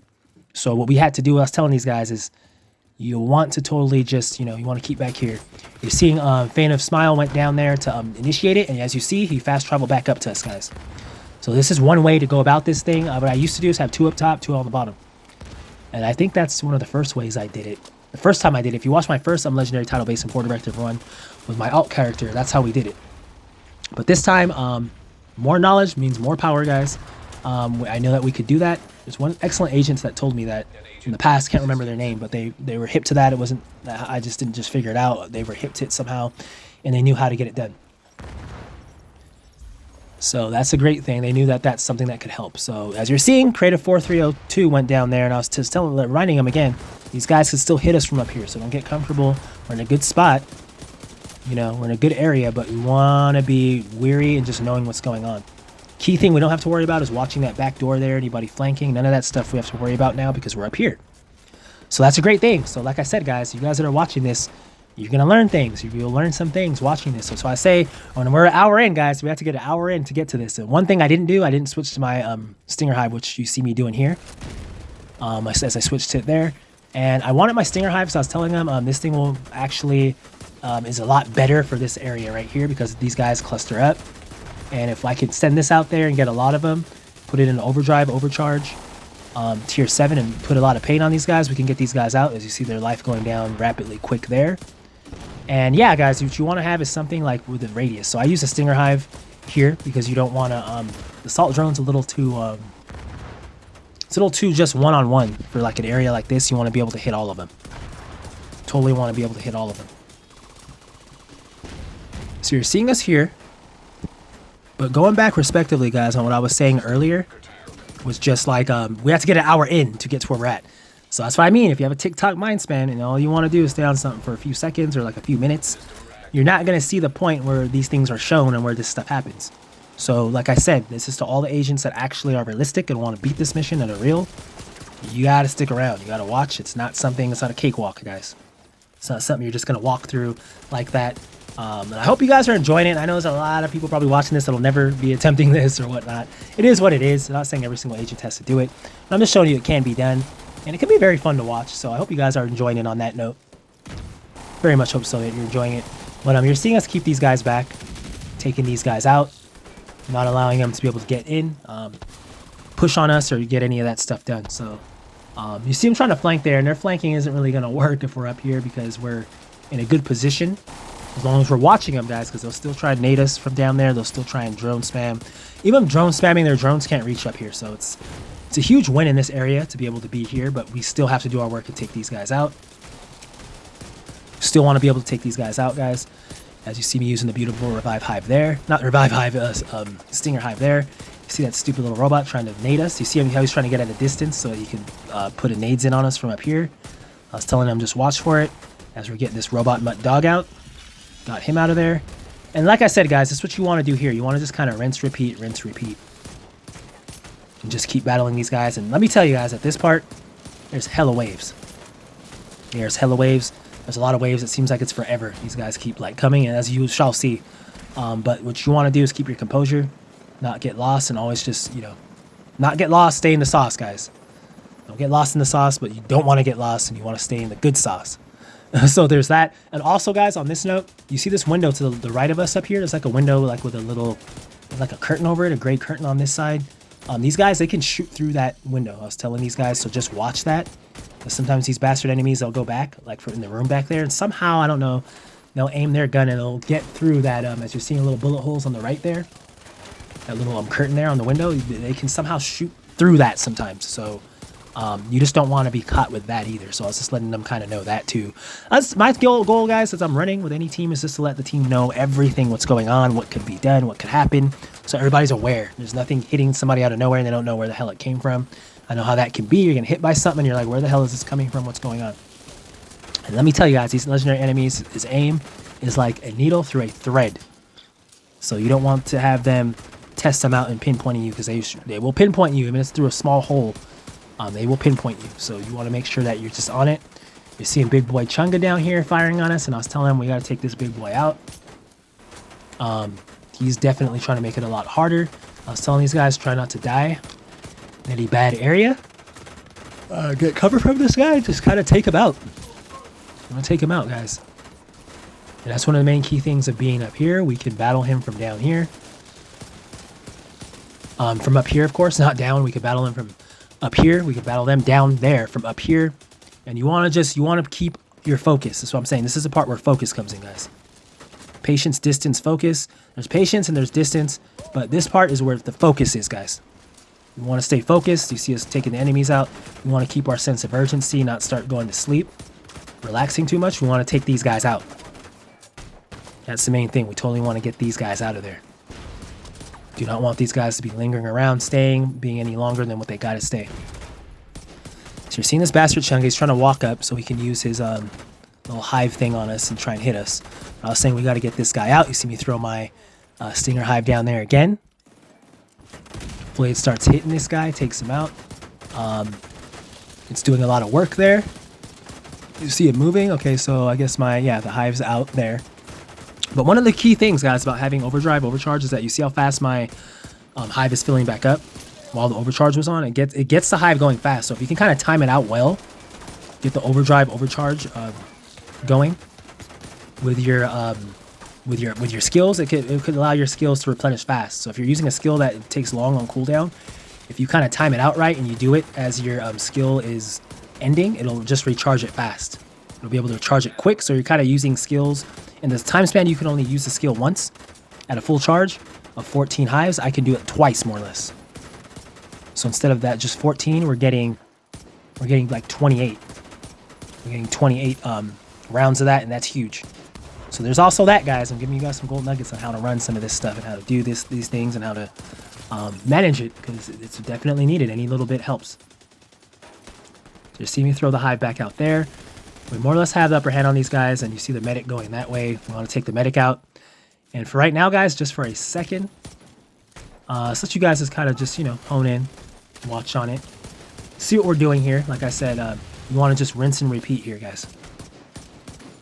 We're doing an excellent job. Excellent job to Blackout Blake, Creative 4302, Fan of Smile. We're getting it done. They're keeping their composure. As you guys are seeing more reinforcements and everything, these guys, they do have quite the number of waves at this part. I'll say that much. So being able to be up here on top of here, being able to take these guys out, speaks volumes, goes a long way. So you see this nader right here trying to nade us.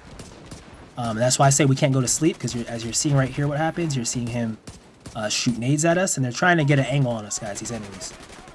So you see me throw my hive over there. I'm trying to make it a little harder for these bastards. I don't want them to be able to just sit there and think they can chill and fire nades at us. So right here, I should have jumped to the left a little bit. I thought I could kind of walk. I thought I could kind of walk there, and it got me there, guys. So I was like, okay, so they got me there. I was telling these guys, just revive me here. Bastard got me with the nades.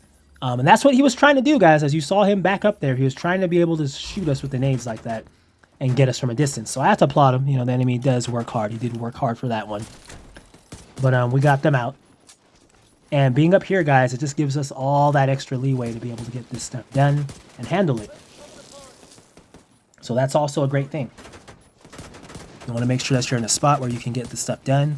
And yeah, even if you die, you're near your teammates and they can revive you, and you're just in a good spot, guys. And that's what I mean by when I say pick your spots. This is an excellent spot to be in at this part. Excellent spot to be in, although it doesn't guarantee victory up here like this, guys. So I know teams that definitely, for a fact, could wipe up here if you're not being careful. These guys hit hard, and they can hit fast, and if you're not paying attention to nades and stuff, they could get you. So you're seeing us here. So we took that wave out, guys. We took out that wave. You see another wave coming in now. See more people coming in. So we want to keep our composure, guys. We want to keep our focus here. Take these guys out.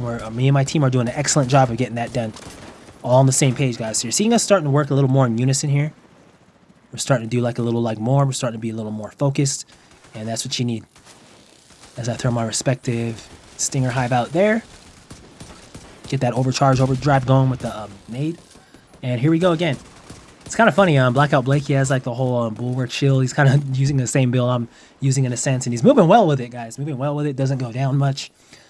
I believe he's calling a Chunga out here. There's a Chunga coming up, I believe. I'm not mistaken, but we're up here, guys. And yeah, this place has spawns for days, guys. Like, these guys just have a lot of reinforcements at this area in Tidal Basin. So you see this bastard coming right here. We got to take him out. Just telling them we got to take this guy out. He's trying to push up on us, back up from him. If he's giving you're able to be hit with his hive from his back. You want to just be watching it. And we just want to make sure we're taking these guys out, guys. And as you're seeing, there's not much more to it, guys. It's just rinse and repeat. It's just totally rinse and repeat from everything that we've been doing. And just getting the job done. That's totally, literally all this is. And like I said, even if the Chunga walks past us there, it's not like they can come up here or anything like that. So all we got to do is keep our composure and fight him from up here. This is the way you want to do it, guys. This is totally the way you want to do it.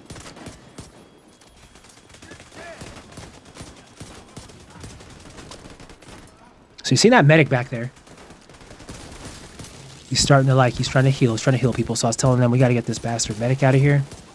All he's trying to do is heal everybody, but it's good. We're taking all these guys out. This guy's not going to be able to heal them all at once like that. So I was like, we just take our time, get him out of there. And then once he's out of there, we can totally focus right back on the meat and potatoes of the fight, which is the Chunga and all the rest of the enemies, other surrounding enemies. So that's what we want to do. Just letting my team know that. And we're working our way, guys. We're doing it all a step at a time. We're working our way up, working our way around. And we're just doing what we know we got to do. So you see me throw my hive there again. Stinger hive is excellent, guys. Can't say much more about it. It's a great spot to be able to use this in this area. You see us get him out of there. He's gone. And it's keeping these guys away. And the radius, I got 5% radius on it, maxed out. So the radius of it, as you guys are noticing, is huge on the Stinger hive. So that just helps out. If you see that little bastard medic come in, I was telling him we got to get that guy out. But in due time, like I said, he's going to push back up. And like I said, guys, it's all just about one step at a time, patience, distance, focus, all caps, because focus is the one that we're doing right here, right now. Everybody's doing a great job of that, guys, staying focused, not allowing any of these guys to push through and not be seen. You know, we're seeing all of them. We're taking them all out when we need to take them out lethally and as fast as we can. And that's all I can say, guys. That's all I can ask for. It's what you want to do. This is what you want to do. This is totally what you want to do. You want to be able to take these guys out. So you see us up here. We took out quite a number of waves. They still have some coming. So it's like never ending, it seems like, in this area. But I was telling them, hey, the more we do, the more experience we get. Let's just keep at it. And we'll be totally fine. You see me get activating the overcharge there with the nade that I threw there. And you see, guys, just rinse and repeat. It's just, this is how you do it. This is how it's done. And like I said, guys, this is quite the mission. Quite the mission. I know some of you guys have been waiting for this one. I've been saying I was going to do it ever since doing the Manning Zoo for Directive Legendary again. But to be honest with you guys, I got to be feeling this. I got to be feeling it. I got to be feeling this to be able to get this stuff done. Otherwise, it's that much harder, guys. It's that much harder. So you see me here. I'm trying to be able to get my health back. I was thinking of using a medic thing there, a medical supply there. But I was like, you know what? My thing's filling up on its own. Let me just go ahead and do that. And on that note, guys, me saying that, you want to be able to keep as many med kits as you can. Not saying don't use them, but only use them when you absolutely need to use them, because these enemies only drop those here and there, and sometimes there'll be times where you run out of medic supplies, and you don't want that to happen. You don't have a healer. Of course, I'm sure we could have like a healer and whatnot, but you want to just make sure for emergency purposes, you respectively always have med kits and stuff on you yourself, because sometimes the healer might not be able to get to you, or you might not be near enough the healer in time. Or the healer might not be able to heal you in time just enough for you to avoid going down. So always keep that in mind, guys. Which is why I tell agents on Legendary, anytime you see any nades on the ground, any enemy drops anything, I know a lot of like agents will tend to, at times, you guys know what I mean. People will tend to just kind of run by them, and you know, you kind of don't need them. There's boxes. We don't have any ammo boxes, obviously, guys, because Pistolero. This is with Pistolero, by the way. So I'm also telling them, take advantage of any bullets they drop, any nades, anything to replenish yourself for the next phase. You never know in the next phase when you'll need them. And let me tell you, you'll most likely always need them. So there's never too much supplies that you can have on Legendary, guys. You want to stack it up as much as you can, considering how the game doesn't give you that much. Especially, I mean, normal Legendary, definitely more so with directives, 4 directives being for this matter. So that's just one of the things. You totally want to make sure that you're ready and that you're getting as many things as you can, and you're stacking up, guys. You want to stack up. Don't want to be caught off guard. You can never be too prepared. You can never, totally never be too prepared. So you see these guys at a distance. We're just kind of trying to keep them there, and you do see I believe, is that Fox Smile? Not Fox, Phantom Smile. I keep saying Fox because all the X's. The XOF, it's right there. It's Fox backwards, so I don't know. I keep seeing that because I did play with somebody with that name, with the name Fox in it. So there's that. But yeah, he's down low, so I guess he wanted to jump down low to kind of get a better look at him. I told him be careful. Anything happens, try to do your best to quickly fast travel back. I was letting him know. But like I said, guys, anytime you're doing this stuff like that, you always want to make sure that you're just in a good position. And that you watch it, because you're seeing creative 4302 is still above here. And you saw somebody still hit him from down here. So I'm like, these guys are still pinpointing us, guys. Don't get it twisted. Don't get me wrong. These guys are still trying to take our heads off, definitely. From this distance up here, you just want to always just be composed. So you're seeing more reinforcements, guys. As if we already didn't take out enough of them already. You're seeing more. Totally seeing more.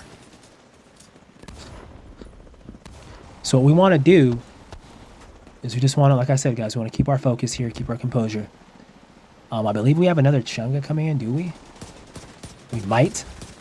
But we have this bastard mutt robotic dog coming in. I want to keep him off. I was kind of trying to tell Fane of Smile down there just to watch the other door. Just watch yourself, because I understand you're trying to go down there, but just always be wary, always be watchful, because these guys are waiting for you to mess up so they can pinpoint you or take advantage of your mistake. And boy, oh boy, do they do that, guys. These enemies do not waste time taking advantage of your mistakes. They capitalize on your mistakes. So that's just food for thought. So you're seeing this dog come in. Little doggy got a little impatient there. He's coming in now, so we're looking to take him out. I was telling Fane of Smile, watch yourself, watch your back on that door. Because these guys are definitely gonna they're gonna be trying to push and trying to flank you. That dog's gonna go behind you just so that somebody can come behind you and take you out from where you're not looking. So I was just letting him know that as we're up here still watching. But like I said, guys, realistically at this part, all you have to really do is stay up here, allow these enemies to come in and take them out smart and strategically from where you're at. That's totally what you want to do. So you see us getting these guys here. You see them taking us out here. Us taking them out here. Not taking us out. They definitely wouldn't want that. They want to take us out, but you see us taking them out. You see these guys coming in. So like I said, you want to keep your composure there, guys. You want to keep composure. Don't want to fall asleep. You see me dodge there. So get out the fire just in time. You see creative 4302 go down. It's seeming kind of a little tough for him in these spots. I was telling him you got to just watch it. You got to watch the area. We're right here. But you want to just be watching the area, my friend. You want to just be, I was letting him know, these guys can still hit us. So just watch the spot. He's been playing decently well enough thus far. And we got to continue that, guys. We got to continue that. Not get tired it out. Keep it going. You're seeing Blackout Blake playing excellent, guys. He's been down here the whole time. On this side, hasn't gone down at all. Just been watching the enemy, staying on his toes, keeping track of what's going on. Just knowing what's happening. And that's what I mean, guys. That's what I mean. The agent that's always on it. This is what you want in these missions. This is how you beat these missions. It gives you the best chance at beating them in the most easiest possible structured way. So you see us taking these guys out. It's just rinse and repeat, guys. Totally just rinse and repeat. Seeing the robot dog there. Bastard shoots a bomb. Gets me there. So that's their goal. They're trying to like back up so that they can bomb us. I was like, we got to get this guy out of here. You see him trying to stand on that ledge there so that he can bomb us better from that distance. That's what these bastards trying to do. Don't want him to do that. You let him feel uncomfortable. He gets down. This is what we want to do. This is totally what we want to do, guys. I believe that's a heal drone coming in. I was telling them, get this heal drone out of here. This bastard's trying to send this heal drone to revive everybody, guys. As you're seeing, these medics can be hell of annoying. What more can I say? They could be hell of annoying. They're trying to get all the enemies back up. The great thing about it, you take one of these robotic dogs out, they're not coming back. So always prioritize enemy in that way. Some agents will kind of at times prioritize the robots because they're like, once we get them out of there, at least we know they're gone. However, if there's a Chunga or a medic around, it's always just good to focus on those guys to ensure that they're not around that long, that we can get them out. Seeing this bastard medic come up, getting very bold, trying to go up there and revive, heal people. I was telling these guys we got to get this guy out of here because he's their life support. We got to cut their throat and get him out. So you're seeing this guy. He's trying to be bold. Stay with us. We're going to get him out. And that medic goes down. GG's. He is down. I'm not sure if there's any other ones, but like I said, guys, you want to be able to make sure you get the medics out. They're not in there any longer than what they got to. They're not in there any longer than what they got to be in there for, guys. And that's the whole grid of this thing, guys. It's not going to be just a fast mission. You want to stay with it. And what I find with, especially with Manning Zoo, just like longer grit missions, and also Tidal Basin, of course, with Tidal Basin and Manning Zoo, because they're longer than their original 3 legendaries, which I call the B grade legendaries, and these are the A grade. They're usually grit guys, meaning that it takes long to get through them. They're usually the longer strongholds. And some agents I find will kind of lose their composure, just lose their focus while going in, which is why I was emphasizing earlier, guys, focus. Patience, distance, and then there's focus. This is where we're practicing focus by being up here, staying on our feet, and just seeing what's going on. Not allowing any of these enemies to get the upper hand, to jump on us, or we don't know what's going on, or we fall asleep, or we're not taking them out as fast as we need to take them out. So there's always totally that, guys. There's always that. You're seeing these guys continue to come in. You see I kind of threw my hive up there, didn't go down, and it's still hitting them from on top. So you can kind of throw your hive on top there. I guess what that can do is kind of save it from being shot at by these guys, because sometimes these guys will try and aim at it. And I guess by putting it on higher ground like that, I guess that could help out. I did that unknowingly. Kind of just threw it. I was like, I could still hit him from there. Okay. So that's a good thing to know. Food for thought, guys. You guys are watching. That's another thing. See this bastard Chunga here. He came in. So as you're seeing, guys, these guys have reinforcements for days, guys. These guys have reinforcements for days. You see us backing these guys out and doing our best to get them out of there. See this Chunga? He kind of walked in on us. Not the best spot for him, obviously. Totally not the best spot for him, obviously. But you see, he gets me there a little bit. Bastard does get me there. So like I said, guys, you always want to you just want to be in the know-how. You don't want to go to sleep. You want to just keep yourself in the know. And taking these guys out, getting cover, being structured, and everything should be good. All right, rather than that, everything will be good as long as you're all on the same page. And we're doing an excellent job, guys. As a team, I can say right now, respectively, we're all on the same page. We're doing a good job of it. It's kind of interesting here, guys, because that little ledge there, I remember, I believe in the beginning, you were able to hop on that and go out, but I think the devs negated that and took that away. Which helps out, because some agents will go on there and kind of get shot at times because there's no cover. So I guess it helps out everything for a reason. But the main thing is you just want to keep your composure. As you're seeing, Feint of Smile went in there, and these guys went after him fast around the corner. And he was not able to fast travel back, guys, so that was a tough move by him. I was more or less telling them if anything happens, you got to fast travel back.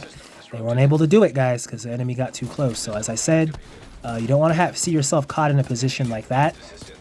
You know, this is what I mean. You don't want to be caught in a position like that. You want to just make sure that you're always aware, guys. That's what I mean by focus. Staying aware of your surroundings and what's going on. So he got taken out there. Luckily for us, 3 this time, battling the 4-man legendary AI. Me, Blackout Blake, and Creative 4302 once again. It's kind of starting to become a routine, as you guys are seeing. But we're up here, so we have excellent ground. I was telling them one of our teams down, so we got to really just, you know, got to be on it that much more and just make sure none of us go down in a bad spot. I was telling him totally don't worry about reviving him. He died like in an area where it's like we just got to focus on the enemy first right now. Get them out of here, because the least thing we'd want is somebody to jump down there and then get cleaned up, and then now we have 2 people down there that weren't unable to get back. So you guys are seeing how the mission can respectively change. You guys are seeing how this mission can change at any given point in time by somebody making a mistake. So that's what I mean. It's so crucial to be on the same page, not make the mistakes, and just know what you're doing. Because the more you know what you're doing and the more that we are all on the same page, the easier it is, guys, to get this stuff done. And the more structured and the more, which leads to a much higher chance of success, percentage chance of success within these respective types of missions, guys. So you're seeing us still battle it out here. I throw that out there for my overcharge, overdrive. And these guys keep coming, guys. These guys keep coming. A lot of reinforcements at these parts, I gotta say. So there is that. So if Feint of Smile, you're watching this, you gotta just pick your spots, my friend. You went down there a little fast. I was saying just fast travel back when you need to. He wasn't able to because the enemies pushed him a little fast. So that's what happens in Legendary, guys. Sometimes you think you have all the time, but these enemies, it might seem like they're moving a little slow sometimes, but once they get on you and they're near you, they pick up the speed, and it's like, the only thing you can do is kind of just react by gunfire and just fighting them. Like, you have no time to flee or get out. So that's why I say you want to always just be keeping your eye on these guys and just watching them at all times.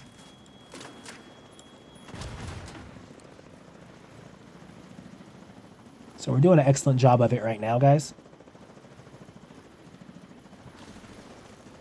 We're keeping back with it. We're seeing all the reinforcements they're coming out with, and we're doing an excellent job with it thus far. I mean, I totally just can't say enough with it. We're doing a good job with it thus far. Me, Creative 4302, and Blackout Blake, of course.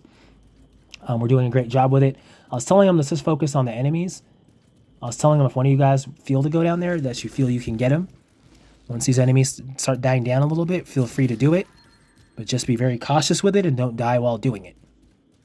That's all I did tell him. And I kind of stay up top just to ensure that we're on the right page, because I wouldn't want to go down there, do something I'm not supposed to do, and then end up dying, and then that puts us in a very bad spot. So my goal, guys, I tell everybody this, and I don't just say it just to say it. I got to make sure I'm staying alive and doing the best I can do to ensure we get past these areas as a team. So, and there's a certain way you got to play to do that. So there is that.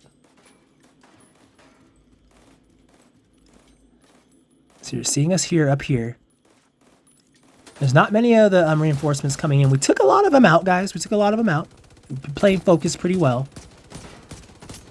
So it's like we're just taking these guys out. It's all you guys just to kind of see what's going on here. And just watch it as we continue to battle these guys, because it's all about team cohesion, structure, and know-how, and just keeping patient, distant, and focused, guys. Key one being practiced here, focus. So Blake's calling out a medic. He's saying there's a medic out there. And we totally do not want that guy to be lingering or staying around. That's one thing that we definitely do not want. So I definitely had my eyes peeled here as he said medic. I was like, okay. As we saw that medic, I believe that medic drone there. I was like, yeah, we got to definitely get on these guys. We cannot allow that medic to go around and start bringing everybody back. That just negates us, puts us back, takes away all the hard work that we did taking these guys out. So I want to make sure you know that. As you're seeing, Creative 4302, he went down. He was like, maybe I can get this guy back up. I was like, by all means, just be very careful. We have a lot of the enemies that are out, guys. We have a lot of enemies that are out, but the reason I'm staying up here is just so we can keep our spot here. And in case anything hectic happens, they could always fast travel back up here. So, of course, me and Blackout Blake are down here. Are up here. I keep saying down. Are up here getting it done. And I guess Creative wanted to stay down there with Feign of Smile. I guess they didn't want to travel back up. Which is, of course, totally fine by me, guys. As long as they're, playing within their means and knowing where to move, what to do, and not to be taken out down there. So you're seeing that medic. He's coming around, this bastard right here. I was like, we got to take this guy out. He's getting bold, trying to come up. And anytime they do that, guys, you want to get the medic out. You don't want him to be able to run back after coming up so far. You want to be able to get him out of there. And that's exactly what we did there, guys. Exactly what we did there. So as you're seeing, guys, it's just rinse and repeat this stuff is. You just got to be watching it. You got to be watching the entire time. You see Creative 4302 went down there. That's not where you want to go down. I do applaud him, Creative 4302. If you're watching this, it was tough. It's not the easiest mission. It's not the easiest mission, but you want to be sure that you're in the right spot. And if you can't handle it there, I was telling him, I was like, just fast travel, just travel back up. You don't have to be down there fighting those guys like that. You want to put yourself in the best position for yourself. And that's what I'm going to go ahead and touch on, guys. I was telling agents like a lot, like don't follow what you see another teammate do. If that teammate has a build or they have know-how on how to move up and they choose to do that and they can stay alive, doesn't mean you have to push up. You can stay where you're at. More or less what I'm saying, guys, is just fight within your means. Don't look at like another agent and think because they're moving up or the team as a whole, in a sense, you have to do that. You do want to keep near the team, obviously as a whole, but you want to fight comfortably in your own range. If your range is at a distance, which is what I highly prefer, you want to keep at a distance. Even if you see a teammate go a little closer than what you're going in, but they can handle it, you don't want to just follow them, guys. You want to make sure that that's your game, your individual game, that you can actually do that and move up like that. Because when that happens, I see agents follow other agents, or they see me do something and they follow. And at this point, I was like, okay, we have it, so this is why I jumped down. But going on what I'm saying, I don't want to lose my thought. You'll see agents follow other ones. And what I'll tell them is, don't just follow me or follow somebody. Know that you can go up there too and get something done. Like if you feel you got to keep back, let them go up and you just kind of pinpoint from the back, And that's what I mean by pick your spots. You got to know where to go. So there's a Chunga there. I was like, we got to take him out. And I guess Blackout Blake saying copy. There's a lot of stuff I'm relaying to these guys, as this stuff's going on. So I'm like, we got to get him out of there. That bastard started pushing up on us right here. So I was like, let me kind of get over here. And I was kind of trying to get across from there, so I was a little close. That bastard kind of got to me there. It took my thing off, so I was like, damn. He got me down. So I was like, just revive me quick here so I can get back up and get on this bastard and get him out of there. So we totally don't want this bastard around. We don't want him in the area right here. We want to be able to get him out of there. I'm throwing my revive hive. I'm in my assault stinger hive, guys. We're throwing that early. Just getting this big boy uncomfortable. We don't want him pushing up on us. We want to give him as much damage as we can give this bastard and get him out of there. So big boy timbers goes down. The tree falls. And we continue on. We continue on, guys. We don't have the mini-map, so I was telling him just to watch for it. I was like, we can all come down here and deal with these guys, get it done. And all the enemies pushed in on us, guys, as you're seeing. These guys will come after you, which is why I tell teams all the time. There's no reason to kind of push or rush. You're seeing this robot way back here. This guy abandoned his team, guys. He's sitting here back here by himself. So I was like, guys, let's go ahead and finish this guy off. He kind of is just back there. I guess that robot, he understood that they weren't beating us. And this guy just stood all the way back here. So I'm like, okay, let's go ahead and get this guy out. And that's how you want to play that area, guys. You want to just be, you want to stay on that ledge, remain focused, and just take those guys out. You saw those guys kept coming for days, guys. Those enemies kept coming for days. You see this mutt robot trying to come after me here. And I was just telling them, let's just get this guy out of here, guys, and we can get this phase out, and thus the mission continues on. And this next part is going to be kind of interesting. So I've seen something happen in this part I've never seen. So there's that, guys. And if you're enjoying it, we are past this part right here as we get that dog out of there. Hit that like button, guys, if you're enjoying this premiere. Highly appreciate any and all of you guys. If you're just joining new, do not be afraid to talk in the chat box, guys. Let us know how you're doing. Let other agents know how you're doing. Have you done this mission before? I'm interested to know what you guys' thoughts are. And please do not be like that toxic agent and lie and act like you've done it a million times. Only if you really have, I'm interested to hear, because these are excellent missions, guys. So far, so great. You see us with the squad here, guys. We're talking over how we're going to go about this part, because I was saying what we could do is have somebody go down there, pull the guys in, and then we can fight from this area right here, this little platform right here, and kind of just, peek in and out and fight them from the top. Of course, with my hive. But what I was telling them was we're going to have to kind of see how this goes. We're trying to kind of figure out how we're going to do this part. And it's kind of interesting, guys, as you're going to watch here, how this part actually ends up being done. But getting through this part. But like I said, I've done last time, I think I did this part on 4 directives. We kind of just, as you see me pointing there in that area, we kind of had somebody pull him there that was down there. And then we kind of fought him from here. And my thing I was asking, I wonder if we could fast travel up if somebody stayed. That's what my main thing was. We were trying to figure out. As I actually did figure out, guys, that you actually can do that. You can fast travel back as long as one of your teammates are up there. You can fast travel back to this area, even after pulling them. However, I feel that by doing that, it does something with the enemies, as you guys shall see here. The enemies try to kind of, as you guys will see, they do something interesting, but I'm not going to get too much into it yet now.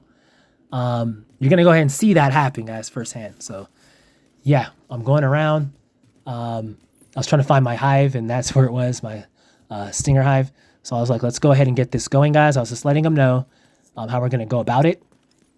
And I was trying to kind of see where my team's at. I'm never one just to make decisions myself. Each one of these guys are individual players. I'm like, how do you guys see fit?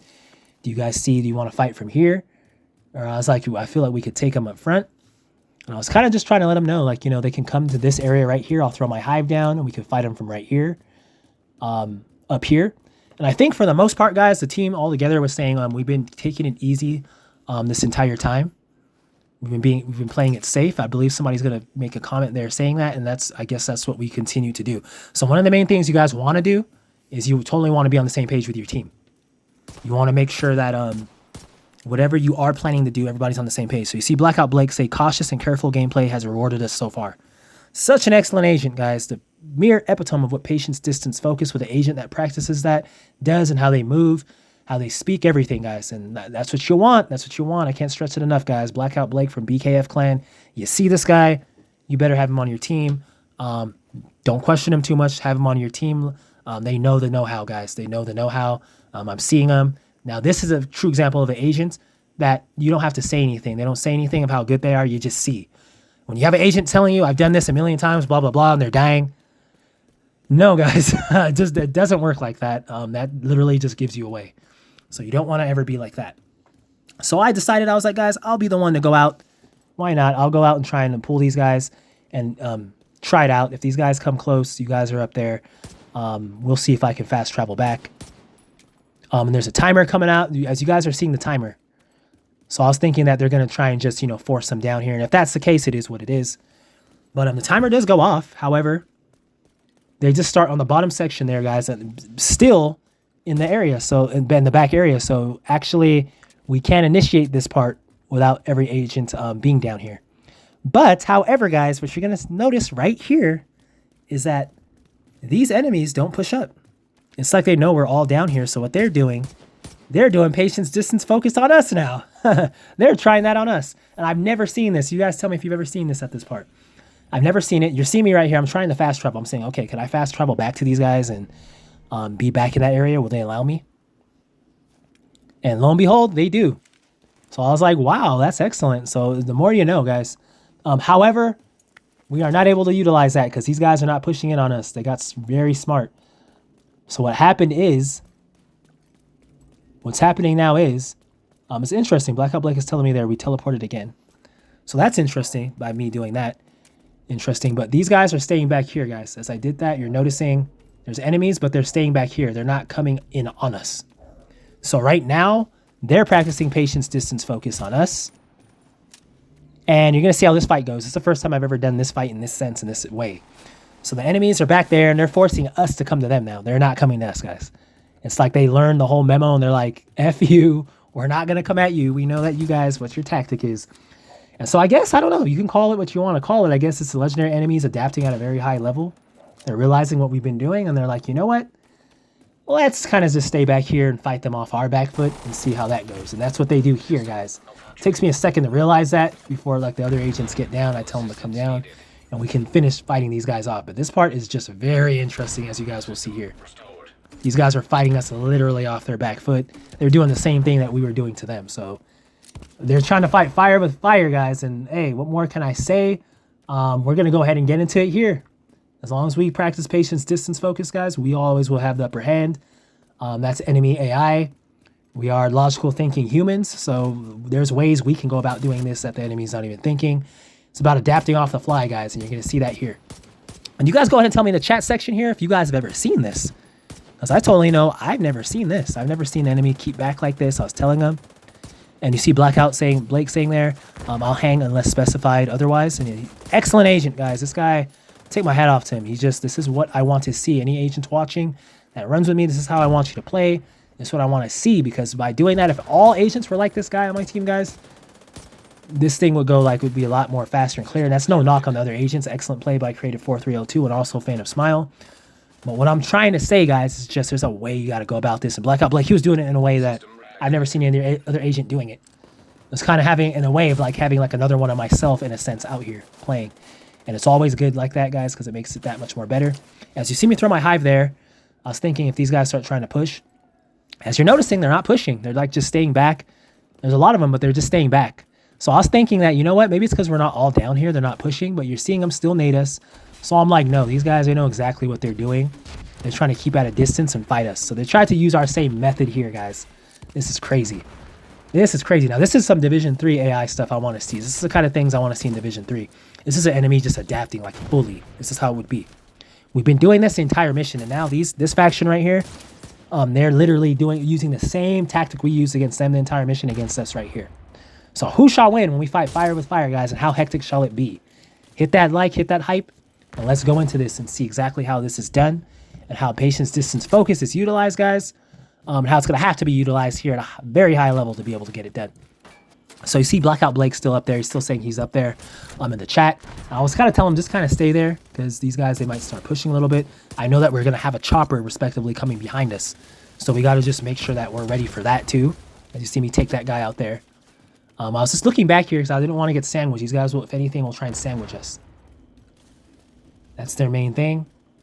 And I was more or less telling Blackout Blake just to drop, come down, come help us out. I don't think these guys are going to push up on us, and if they do, we're ready for it. And as you see, he fell down, and these guys are still back. So I don't know by us staying up there if we triggered the enemy to not come out. But either way, guys, these guys were they were doing patience, distance, focus on us, as you're seeing here, and as you will see And it's just interesting because I've never in my entire Division 2 tenure playing this, and how many times I went through Legendary Tidal Basin, respectively, and even the last time I did it with 4 directives, this has never happened. So devs, if you're seeing this, this is excellent. I would love to see enemies adapt to our play like this, and things like this happen, because it's just more realistic. They get intel on how we've been progressing through the mission, and they're trying to halt us here, guys. And let me tell you, if our composure wasn't there, and we weren't on it, and ready to go, this part could be a wipe too. Because these guys have excellent aim, and they're keeping back and playing a little smarter than what they were playing before, as you're seeing there. They're just right there. You see, I can't even walk up on them right there. They're all just there waiting for us to come up. So I'm like, okay, we're going to have to kind of go about this in a certain way. So you see me throw my hive out there again. I guess it gets to some of them, hits a few of them. See me running back here to test the chopper. And we're just trying to fight these guys. You see them coming in and out, guys. I've never seen this before. You guys tell me in the chat if you've ever had to fight these guys and it was like this, where they didn't run up to these areas. They kind of just stayed back there and tried to pick us off from a distance. Very interesting. So realizing this, guys, I was just realizing that we're going to have to kind of do this a certain way. Obviously, we're going to have to do this totally a certain way. We're going to have to fight these guys off our back foot. So this begins the battle with that, guys. So I've never seen this before. Legendary 4 directive Tidal Basin.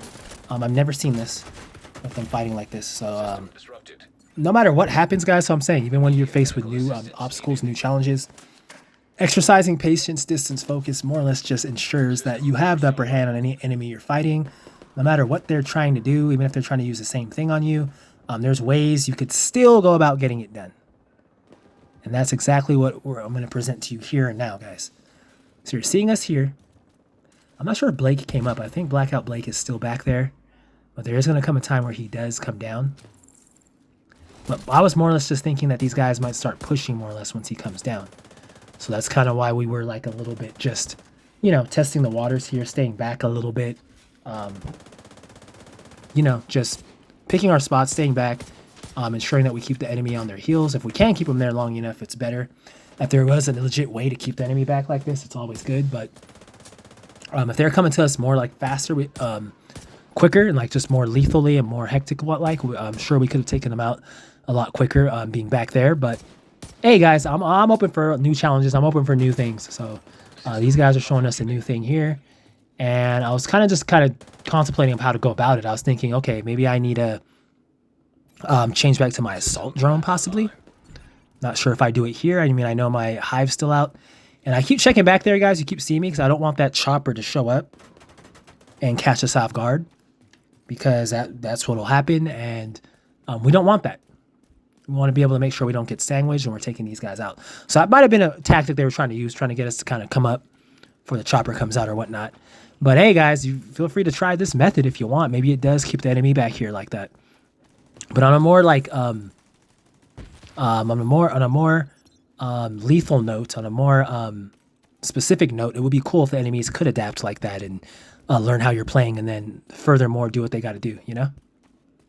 You see me going back in here. I don't think I've ever ran in this area, so I was like, okay, there's that's there, okay. So I think I was more or less coming back here just to tell like Blake, kind of just, I think he can come down. See, I'm saying true. See, I was saying something there. But I was like, I think what we need to do is just kind of keep back. You see Fate of Fox. I keep saying Fate of Fox. Fate of Smile. Forgive me, my friend. If you're watching this, Fate of Smile, you're seeing him back there battling, and you're also seeing Creative 4302. And I was telling him, you guys keep doing that. As I'm awaiting the chopper. Actually, no, the chopper is back there. See, I thought the chopper was coming here. And you see a Chunga coming down. And I think I was telling Blackout Blake at this point, possibly to come down, or I was like, are they pushing now maybe? It seems like they were coming right now at this point. And I was like, okay, I was like, I think we have this in the bag more or less though. They're trying to push, but I was like, you know what? I was like, I think we have it here, because that was just that level of reinforcement, and that big boy Chunga was coming, so I was like, we got to take this guy out. Of course, you see Blackout, he's still up there, so I was telling these guys, if you guys have to fast travel back up, do that. Don't wait until it's a bad position, but like I said, guys, sometimes these guys can catch you off guard, and some agents, they feel they can take these guys out, and I was telling them, you gotta really choose your spots, because these guys, doesn't take them that long, especially this bastard Chunga, to hit you and take you down. So I was like, by all means, we got to get this Chung out of here, guys. It's a huge threat. Got to get him out of there. And that's what we're focusing on. So it's an excellent move by Blackout Blake. I guess he stayed up there just to try and ensure that we still had that avenue to leave. Did we want to use it or exercise that? So there was that. You see this bastard medic trying to run off, trying to get around us, trying to flank. Didn't work. Always want to be watching out for that. Credit 4302 goes down again, guys. So he was going down quite some time. He did have a revive hive.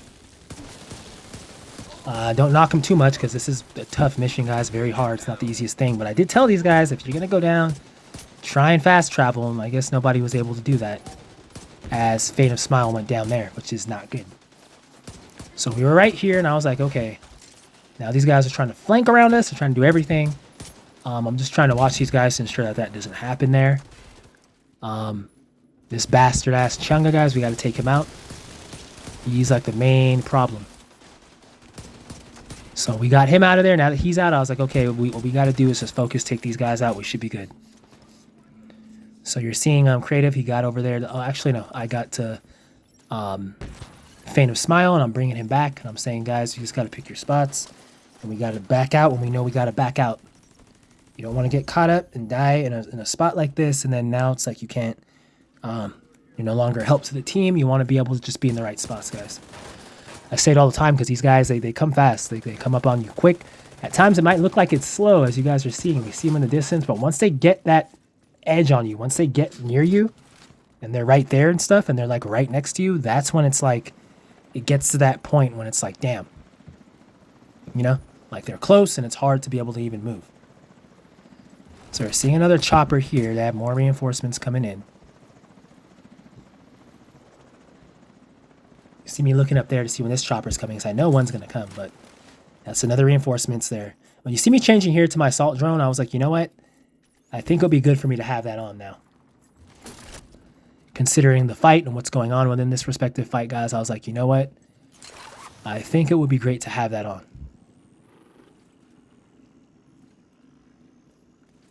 So that I can pinpoint these guys out and send this thing after them. Although, as you're going to see here, my assault drone is kind of acting a little absent-minded, so to speak, if you want to say. Like, it wasn't going after them. I was sending it after them, and it's like it didn't want to go after them for whatever reason. So I was like, you know what? I think I do end up switching back to my Stinger Hive, I believe. But like I said, I was trying to get it to go after this guy, as you guys are seeing here. And it just wasn't budging. And that's one thing I could say about the Division that is a little frustrating. Sometimes the drones and stuff won't do what you're telling it to do. But let them send something after you like that. That would never happen. But yeah, it's like it's not doing what it's supposed to do. And this is like, it's like one of those annoying things, as well as you guys know what I mean when I'm saying you're at like a corner and you're trying to get that angle on them, and they keep switching the camera back to your other shoulder when you want to swap with your other shoulder because you're trying to peek around a corner. And for whatever reason, the game keeps switching you back to another angle where you can't even see around the corner. So it's like, I don't know why this game does that. I would say for the devs to fix that highly, like have your angle, you be able to aim around the corner without having to be shifted back to another shoulder angle that you didn't press. And it's like the game purposefully does that to make it harder or something. I don't know, but it's a very, very bad bug, I noticed. And it's been on the game for the longest. I don't think it's ever been changed out. And I was just kind of equating that bug with the assault drone not going after the enemy when you tell it to that one, because sometimes it'll happen. And I've noticed that always happens in a crucial moment. So take that however you will, but hopefully the devs can clean both those things up, because there's some very annoying bugs when you do come into them and they do start happening. So you're seeing us back here, guys, seeing us fighting from back here. These guys literally are trying to practice patience, distance, focus on us here. So that is very interesting here, guys. That's very interesting here. My team did a great job of adapting to it, though, and being able to meet these guys where they're at and take these guys out. So you're seeing us remain patient. I was telling my team here, let's totally just remain patient on these guys, because what they're trying to do is draw us out of position, want us to come in where they can get to us easier, allow them to do what they're doing. Let them stay back there a little bit if they want to do that. All we got to do is just keep our patience, keep our composure, and we'll be fine. That's totally what I was letting my team know here. So you see me right here. I had enough of that. I was like, you know what? Let me get my Stinger Hive back. An assault drone is just not doing justice in this area, guys. It's not going after him the way it should. So I was like, you know what? Best thing I could do is get my stinger hive out and then go a little closer to these guys and be able to throw this thing where it could actually get to them and hurt them. As you're seeing them, you see all of them back there. Look at all those gold enemies, guys. So they're trying to really play into keeping back on us here. They really try to utilize that for sure. So I'll just put in my assault drone out. Not assault drone, I was putting my stinger hive out there. And I should have kind of thrown a little closer. I was kind of thinking if they pushed up, it's right there. But after some time of realizing they're not going to push up, I believe I do end up throwing it a little closer because we got to be hitting these guys. That's totally one of the main things. We want to be able to hit these guys and get them in a spot, get them off guard. Because they're all kind of clumped down there. In a sense, they're all like, well, I wouldn't say like fully clumped, but they're trying to keep near each other. In a sense, close proximity as to what we're doing in order to keep us off.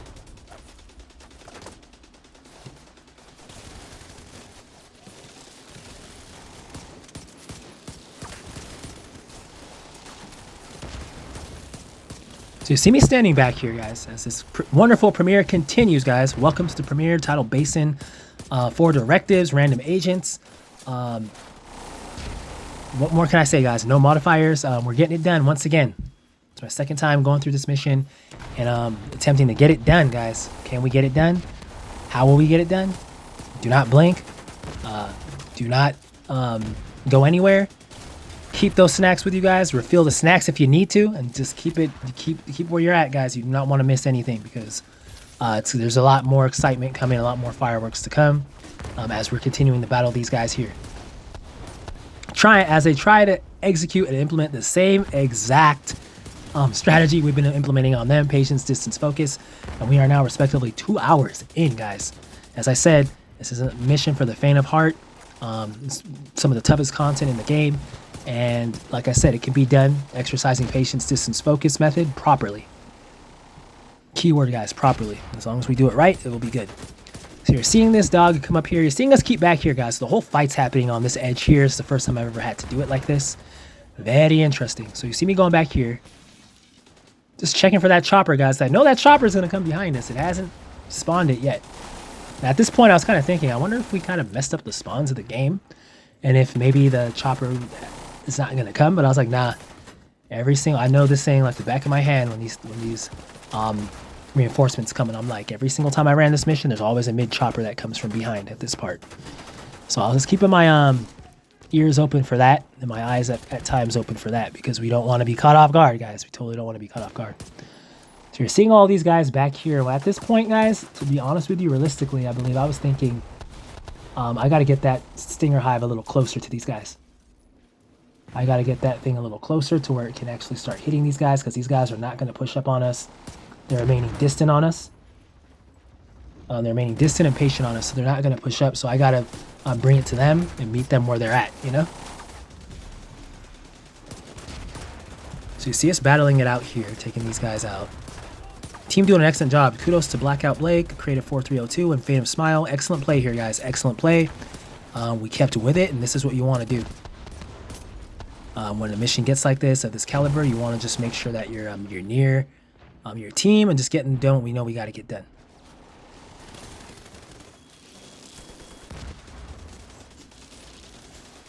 But man, oh man, that stinger hive's out, and I don't know. I guess they're just not trying to run into it, except for here and there.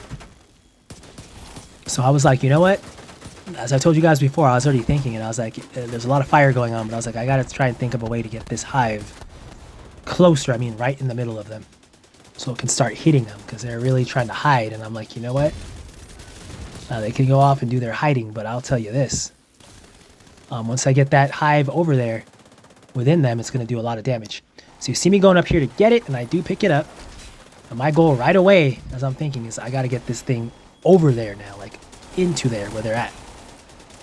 So you see it's recharging. I'm waiting for it to recharge a little. Its highest charge is 14.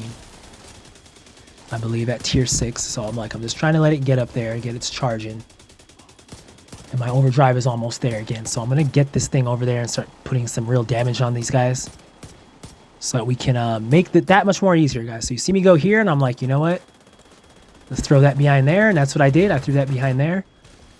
Got my overdrive going, and boy oh boy did that thing really start messing them up. As you're seeing, it already died out, but because my overcharge is on, look how fast my hive is refilling. So that's excellent right there. It's already like halfway like filled. It's at 8. I already have 8 charges back, so that's what I'm still telling you guys. If you time it out, you can get a lot more out of your hive than just the one round of recharge, you know? Okay, so I'm hearing a chopper come back, and I'm like, okay. I was telling my team, let's get back here, take these guys out. I had my hive charged again, so I was like, let me just drop that there. And let's get these guys out of here. As you're seeing right there, excellent, guys, excellent. This is how the overcharge works. I got another full charge. I would have never had my charge that full had I not thrown the, had I not done the overdrive for tier 7, so back there. So you get 2 goes at the hive, guys. That's why I say all the time. It's an excellent weapon, and it's an excellent thing to have overdrive on your thing, where you have another, because that thing, whenever you overdrive or overcharge your weapons, what happens is it charges up your skills fast too, and it makes my shield more or less impossible to like kill when I am on that too. So it's like it's just such a huge help, and you want that. That's what you totally definitely want in missions like this. And you see me going back here again, and I'm like, okay, I got to throw this out there again. So I get it out there again, closer, guys, where it can actually hit these guys, which is exactly what we want. You see us just taking these guys out from here, because these guys are literally doing patience distance focus on us. That's crazy.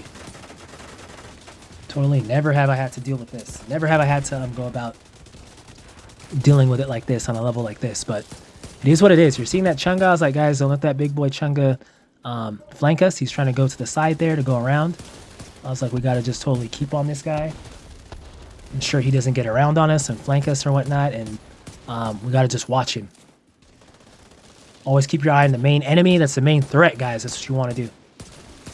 So you're seeing patience. This is focus practice here, guys. This is how I get hit with. This is how I get hit with that nade there. This is what you want to do, guys. This is why I emphasize this and show you this, because this is the only way to get this stuff done.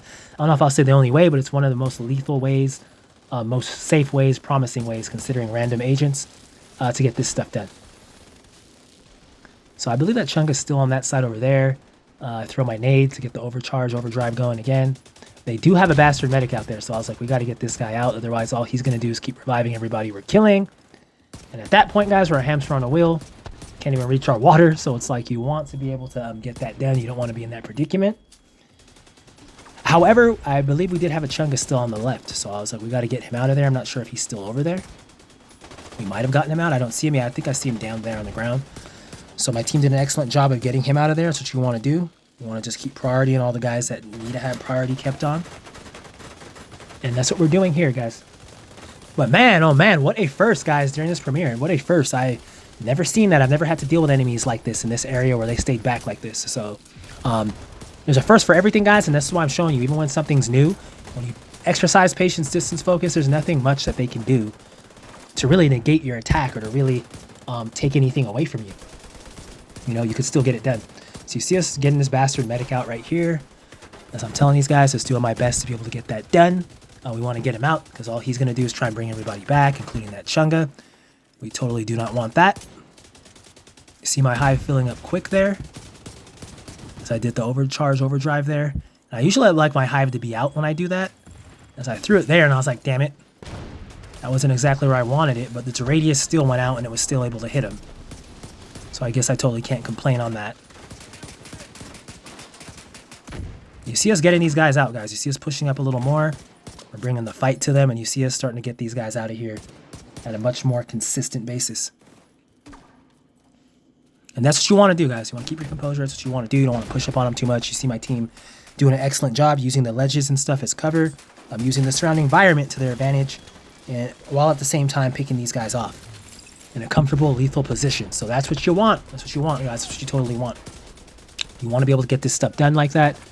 You don't want to be lingering too far off and not able to hit these guys, and you don't want to be rushing in too much. So patience, distance, focus supplies us with the exact perfect distance for us to be able to get the job done and do what we know we need to do. So So this part was quite different, guys. As I told you it was gonna be a little different, and it sure was. We sure got it done. It sure definitely was different. But as you're seeing us finish these guys off as the respective orange diamonds become visible over their heads, meaning there's only a few of them left. You see us just working here, guys, working here to get these guys out. You see some of these bastards still trying to go to the left, still trying to flank us out to the left and try and get our eyes off of them so that the other guys on the right could light us up or maybe sneak up. I was letting my team know that. Just be watching. Watch these two bastard robots on the right. They have nades, all sorts of stuff. You don't want them to sneak up. And this guy's trying to sit here and get an angle on us. So there is that. However, I believe I get my Stinger Hive out here in order to get these guys and put them in an uncomfortable position. I think I kind of botched that throw there. I threw it. It didn't go as far as I wanted it to go. But it is respectively around us, so no one's going to push up. That's one thing. When I put my hive in front of us, at least I know these guys, they're not going to try and push up because they know they're going to go right into it. You see me go here. That guy's still all the way on the left. I should have been looking a little more that way, but I was like, you know what? I believe my team will get him. And that's exactly what's going on. We're taking him out. And yeah, that's what you want to do, guys. You want to just keep back. That's what you want to do no matter what happens. Once again, showing you how patience, distance, and focus can be totally utilized to our best advantage, to your best advantage in order to get the best out of these enemies and put yourself in the best position to win, guys. That's all this is about. That's what this is about. If you guys are taking notes, you'll see the success. You'll see like the progress that you can get out of doing this. I only show you guys. I only show you this to show you it can be done, guys. I don't know how many times I got to do it, but I do it all the time. I highly implore you guys to like the video if you're enjoying this. Hit that like, hit the hype button, and more people will see this and start incorporating this stuff in and start knowing how to run these missions so that you guys too will also get success and not just only have to view a video of how to do this and think it's more or less impossible to get done. Because it's really not, guys. This stuff's really not impossible to get done. It just takes definite patience. It's not going to be a cakewalk. So that's why I'll keep saying it, guys. You can't have a TikTok mind span where you just want like a fast video. I know everybody wants that fast 7-minute video, but that's not going to do this video justice at all, showing how to get anything done. So there is that. You guys know what it is already. Life's a game. I'm, the real deal. You guys already know my channel's a real deal. I show you everything, start to finish. It just is what it is. I don't see anybody on the net, anything doing this, showing things like this in this capacity, in this way. So that's the reason why I'm doing it, to show you that this stuff can be done. Because if I didn't show you guys this stuff, I just talked about it, nobody would ever believe that it was being done or that I'm telling the truth. So you're seeing it all right here. You're seeing it all right here. What more can I say, guys? Life's a game, Division 2 God. Haters can keep hating. I'll keep elevating. You know how it goes. So love all the haters that are here too in this premiere. If you guys are here, you guys take notes as well, because I know you guys are also learning a lot off of the videos. You guys are coming and watching from me. That's why you guys keep coming to the videos and you keep tuning in and you keep watching, because you know real recognizes real, guys. Nobody's gonna force anybody to watch anything. If somebody's choosing time out their day to sit down and watch something that they claim they don't like, that tells you everything you need to know. So, and what they say, guys, if you don't have haters, you're doing something wrong. Because every successful person has some people looking at them or wishing down on them. And the only time you have people wishing down on you is when you're something great or doing something great. So as they hate, we elevate, guys. GG's, hit that like. So here, guys, I was saying we got past this part. Somebody's saying they have to crack their fingers. So many M1 presses. I think that was Blackout Blake. That's funny. Whoever it was, I believe it was him. But yeah, guys, these missions can be like that. Like it's like you're just doing a lot of the stuff over and over and over and over again, and that's how it goes. So we got past that part, guys, and I was more or less telling them here, once we get to this part of the mission, it's more or less we got this in the bag. There's not going to be a wipe. We're all on the same page doing what we got to do. But I did let them know we totally got to keep our composure. Got to keep our composure, guys. We cannot let up. We are almost to the end, but that doesn't mean we start relaxing and have that surprise wipe show up out of nowhere, guys. There is that. So we don't want that to happen. It's a tough showcase. I show you guys these showcases just to show you this stuff can be done. But we definitely wouldn't want the wipe right now, guys, right? So let's see how this goes. So you see me starting off there with the nade and overdrive, overcharge started. And I was telling them right here, they want to use this ledge on the left, on the right. They want to use this rock section right here with the brush to block these guys. A lot of these guys as projectiles. their nades, their drones and whatnot. Well, the drones can kind of come around there, so I was telling them to watch it, but just to not be right in the open of fire, and not having to have your shield take all the damage or your build. You want to be able to use the environment to your advantage. So I was saying, just watch this area right here and stay around this corner here and just watch the spot. Because by doing that, we totally put ourselves in the best position, and we have the best cover to fight these guys. And that's what you want to do. That's what patience, distance, focus also entails. It entails taking the environment to your advantage. There's no reason just because I have my bulwark shield to just stand out here and get hit by everything, when I have an area right beside me I could use as a permanent lethal shield that can help save my shield, so that in the event that somebody does come up or push up on us and I do need to use my shield now, I have all the sufficient shield energy and everything to take them out and deal with them comfortably, you know?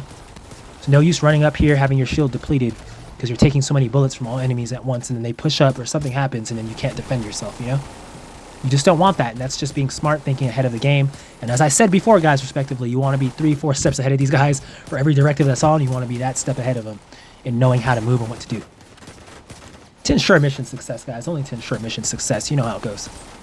So you see us in here battling. It's nothing much to this part, but just keeping your distance, keeping your focus, your composure, watching for the nades that these guys are going to spam at us and try and launch over the wall here.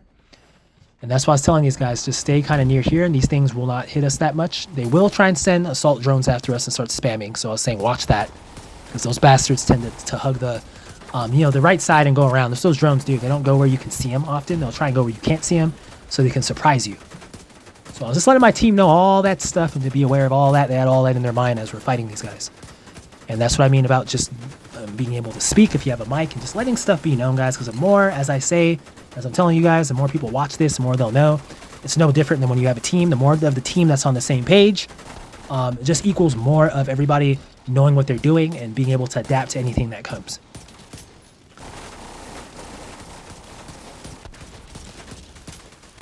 So you're seeing us respectively here battling these guys. We got a little launcher thing there coming out. It's all good. So you're seeing this dog here. Yeah, you're seeing these guys. So all we got to do is just fight them from here, guys. Keep our distance, keep our composure right here. We're not, too far in where these guys on the right can clearly light us up with no cover. That's one of the main reasons I'm saying you want to stick to this little this rock area with the tree branches and the brush on the right. You want to kind of just stick around that, while at the same time, guys, watching for the drones. You totally do not want the drones coming in on you. Right here, you don't want that. You want to be able to watch for them. So this gives us a lot of cover, guys. You notice we haven't moved up. We're fighting from this angle and just keeping these guys at bay from where we're standing. As long as we do that, Blackout Blake is right here with his bulwark shield, getting job done. Excellent play, Agent, once again. Getting it done. All of us getting it done here, but cannot applaud this Agent enough, guys. He's just playing excellent all the time. He's always up. I hardly if ever see this guy go down. Just playing well. As I said, Sage just a number from BKF Clan, guys. You better give this guy his props, Blackout Blake. I don't know who's the leader of that clan, but you better give him his props. And I would say this guy should be the leader of that clan, whoever that clan is. So it is what it is, guys. I got real recognizes real, guys. That's all I can be is real. So we're getting it done. And also shout out as well to Creative4302 for sticking through the grit, and Phantom Smile for also sticking through the grit here. It's not the easiest thing. And I believe right now, actually, he's the 4th agent that looks like ends up staying. So we finally found our agent, guys, to get us at least to the last room. The last section of this mission is always something different. But the key thing is getting there first, guys. Getting there first, as we are approximately 2 hours, 18 minutes in. We got to keep going with this one, guys. We got to keep going with it. You're seeing the medic here. You're seeing the medic right here, guys. We got to get him out. I was telling these guys we got to get him out. But let's just keep focused. Let's keep focused. Keep on our P's and Q's, and we'll be fine. So you see us here. This damn dog barking outside, guys. Hopefully it's not, you guys don't hear that through this. I'm going to edit that out. Hopefully it's edited out. You guys aren't hearing anything, but, no, that goes. Tell me you're doing something. But yeah, you want to keep, you want to kind of just keep focused right here. This bastard medic is getting very bold. He's standing all the way up on top of there. But I was saying, in due time, guys, we'll get him out of there. I just activate my overdrive there, overcharge, and I send my assault drone right after that bastard to be on him like white on rice. We got to get him out. We don't want him in the way. We don't want him being able to revive anybody and making everything harder than it needs to be.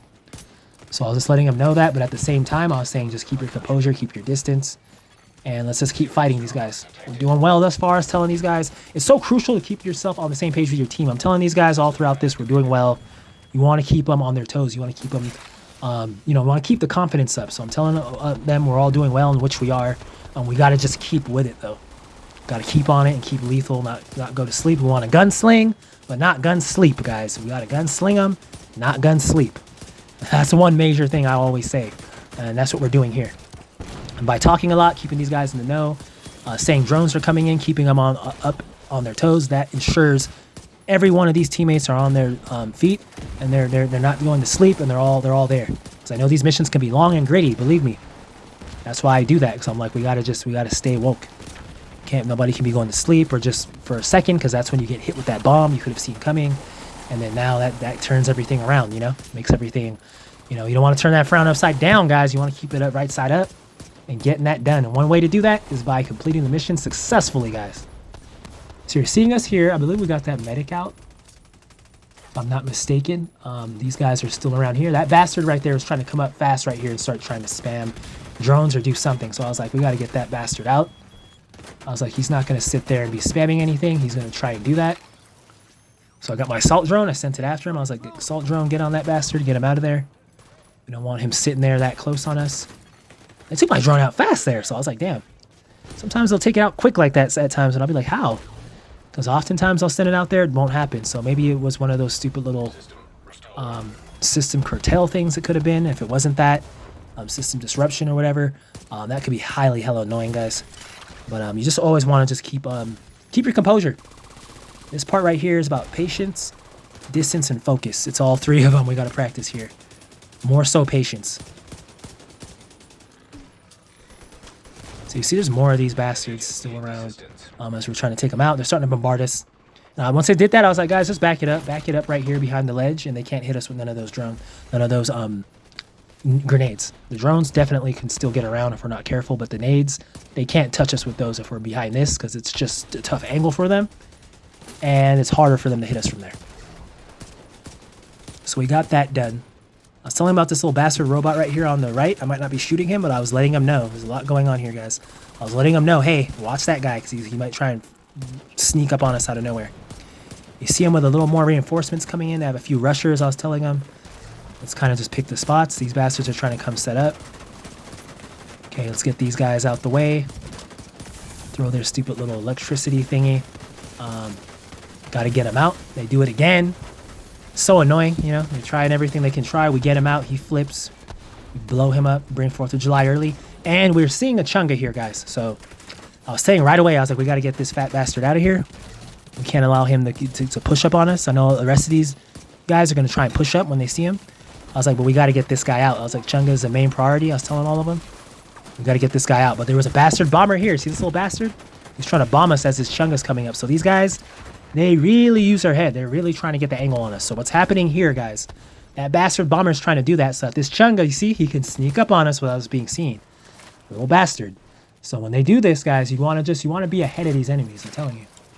Because it might look like they're not doing nothing, but they're moving around. They're really trying to get the angle. So I was like, all we got to do is take this big guy out. Once we get him out of there, we'll be in great hands. We can get it done, but we got to get him out. Cannot allow this guy to linger or stay around. Do you see me backing it up here? I was like, okay, this guy's coming around. Let me kind of just, for safekeeping, back it up a little bit. You see him backing it up there now.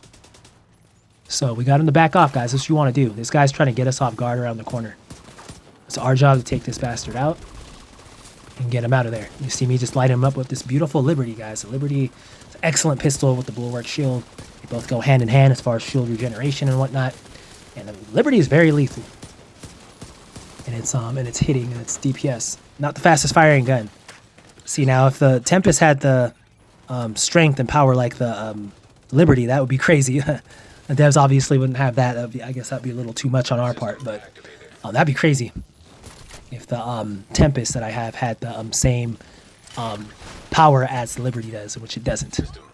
But there's a reason for that, guys. There's a reason for that. It's got to be balanced, I guess. But hell, some of these legendary enemies are doing some cheap stuff, so I feel that would just be very ideal for a mission, especially such as this. So you see me activate overdrive, overcharge there with that nade. I believe that Chunga, that bastard's still up there. See, big boy, he's still trying to hide. He's still trying to play hide and go seek. He's trying to get us to come up there so he can just sneak attack and come around. So we gotta watch him. I was saying we gotta watch this bastard. Let's just stay patient. Let the rest of his henchmen shoot and do what they're gonna do. I was telling him, let's just kind of try and draw this guy in and just keep at a distance. We're doing well thus far. All my teammates playing well. That's what we need right here, guys. That's what we need. So you seen that Chunga? He backed it up. I guess he knew pretty much. He didn't want no smoke. He realized that he wasn't going to push in on us the way he wanted to, the way he was thinking he was. So as he goes back, you know, all the little scared henchmen are going to follow him, and they're not going to push up. So we're depleting his life. We're getting him out. So once we get him out of there, now we can just do cleanup duty, guys. I was telling him now it's just spring cleaning time. We gotta just clean these guys up, and we should be excellent to go, guys. Tidal Basin 4, Directive, Legendary. Glad to be able to bring this to you guys, because I know I haven't brought in anything in a bit. And you just know, anytime, guys, on my channel, I don't bring something for a while, know that the next video upload is going to be something special. So that's what I do, guys. I try and just keep with that. So for those of the other people that are leaving, unsubbing, that's on them. Like I said, there's a lot of fake fans. I get fake followers, but I don't want those guys following me anyways, because they're not real followers. You guys that are real, highly appreciate it. I'm glad to bring you to this. This to you guys is my real fans. Always great, always fun, and I hope you guys are learning something out of this. It's always great.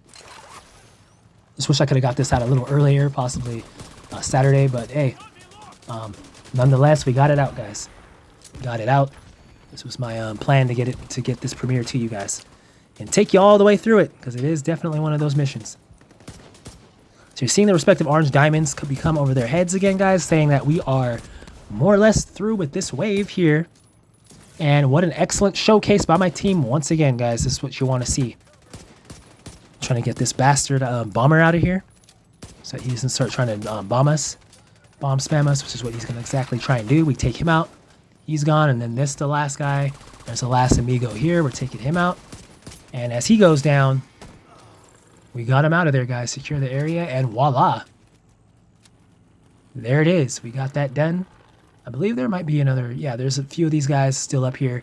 And I was telling these guys, respectively, at this part that I was pointing up there, the chopper's going to come down. I was telling them, they all knew already. The chopper's going to come down here. And when it does, we got to run back to the area we were just fighting them in, because what's going to happen is they're going to have a Chunga, and they're going to try and sandwich us while we're fighting the other people. So I'm showing them here. I was saying where Phantom Smile's at right here. We want to run back, and we want to fight and continue the fight from there.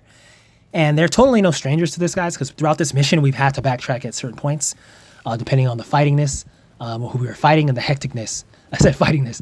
The hecticness, depending on the fight and the hecticness of what was going on, you have to back it up, and that's just distance.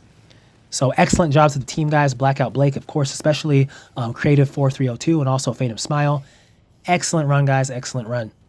None of these guys are above 1K shade, as you guys are seeing here. So you guys that keep talking about shade and saying shade's the biggest thing, or you come across an agent that has a lot of shade, you got to get out with that, because the only thing I see from agents that have a lot of shade is that they're just knowledgeable in the game.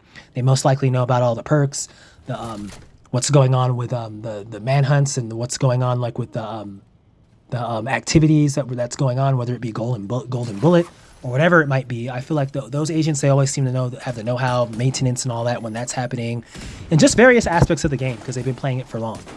But the agents with the less shade, although they haven't been playing the game as long, that doesn't mean that they're the worst players, because I've come across, as I told you guys, I used to be one of them in the past, that were low shade, and you play at such a high level that people don't even believe that you're that shade. They believe that maybe you could be coming over from like a different system. Maybe they were on console and they came over to PC, and they're doing a PC account now. People just believe that they're more knowledgeable, which they could be. Thinking of it like that, they could have it on console. Maybe they switch over to PC and they know about it. Blackout Blake could be one of them, or he could just be an agent that's literally new to the game that actually just knows how to play the game, just meshes well with it, knows patience distance focus without really knowing patience distance focus, if you know what I mean. But now he does know it, because I have presented it and whatnot and told him about it. And so, like I said, guys, as I always say, there's some naturals that just they're just natural at running patience distance focus. It's like more or less they're like born to run it. They just know how to run it. So whenever you come across agents like that, I do cherish them, because it's like you want to know. You totally want to make sure that you know that, because that goes a long way, guys. Like, say a new legendary was to release, I don't think Blackout Blake would have a problem in defeating that legendary mission, being on the right team, because he already has a know-how and set like how to do it. These guys are getting Creative 4302 and also Phantom Smile are getting some experience here as well. So all the agents, really, guys, all of the agents. I don't knock Creative 4302 or Phantom Smile. It's just I gotta be real when it comes to Blackout Blake. I have to be real and be like, hey, you guys watching this is what you want to do. This is how you want to play. The way this guy's playing, this is what you want to do. This is what I mean by patience, distance, focus. He's more or less showing what agents that, like, if we were to run PDF, patience, distance, focus, this is how, to the highest level, to the best level, this is how you're supposed to run, the way he's running. That's how it would be implemented. So that's the only reason why I'm saying that. That's the only reason why I keep saying that. But that's not to say Creative 4302 or Phantom Smile aren't doing their part, because each of us have to do our part to win this, not just one or two people. So just keep that in mind. But yeah, so shout out also to Creative 4302 and Phantom Smile, man. We're doing stuff that less than 1% of the fan base or player base can even do. So me telling them that, I was just like, hey guys, congrats on that. And let's just keep it going. So you see me going back here, back and forth. I'm like, I really got to check this. I cannot botch this, guys. My team's highly depending on me to call that out, as I said I would respectively do.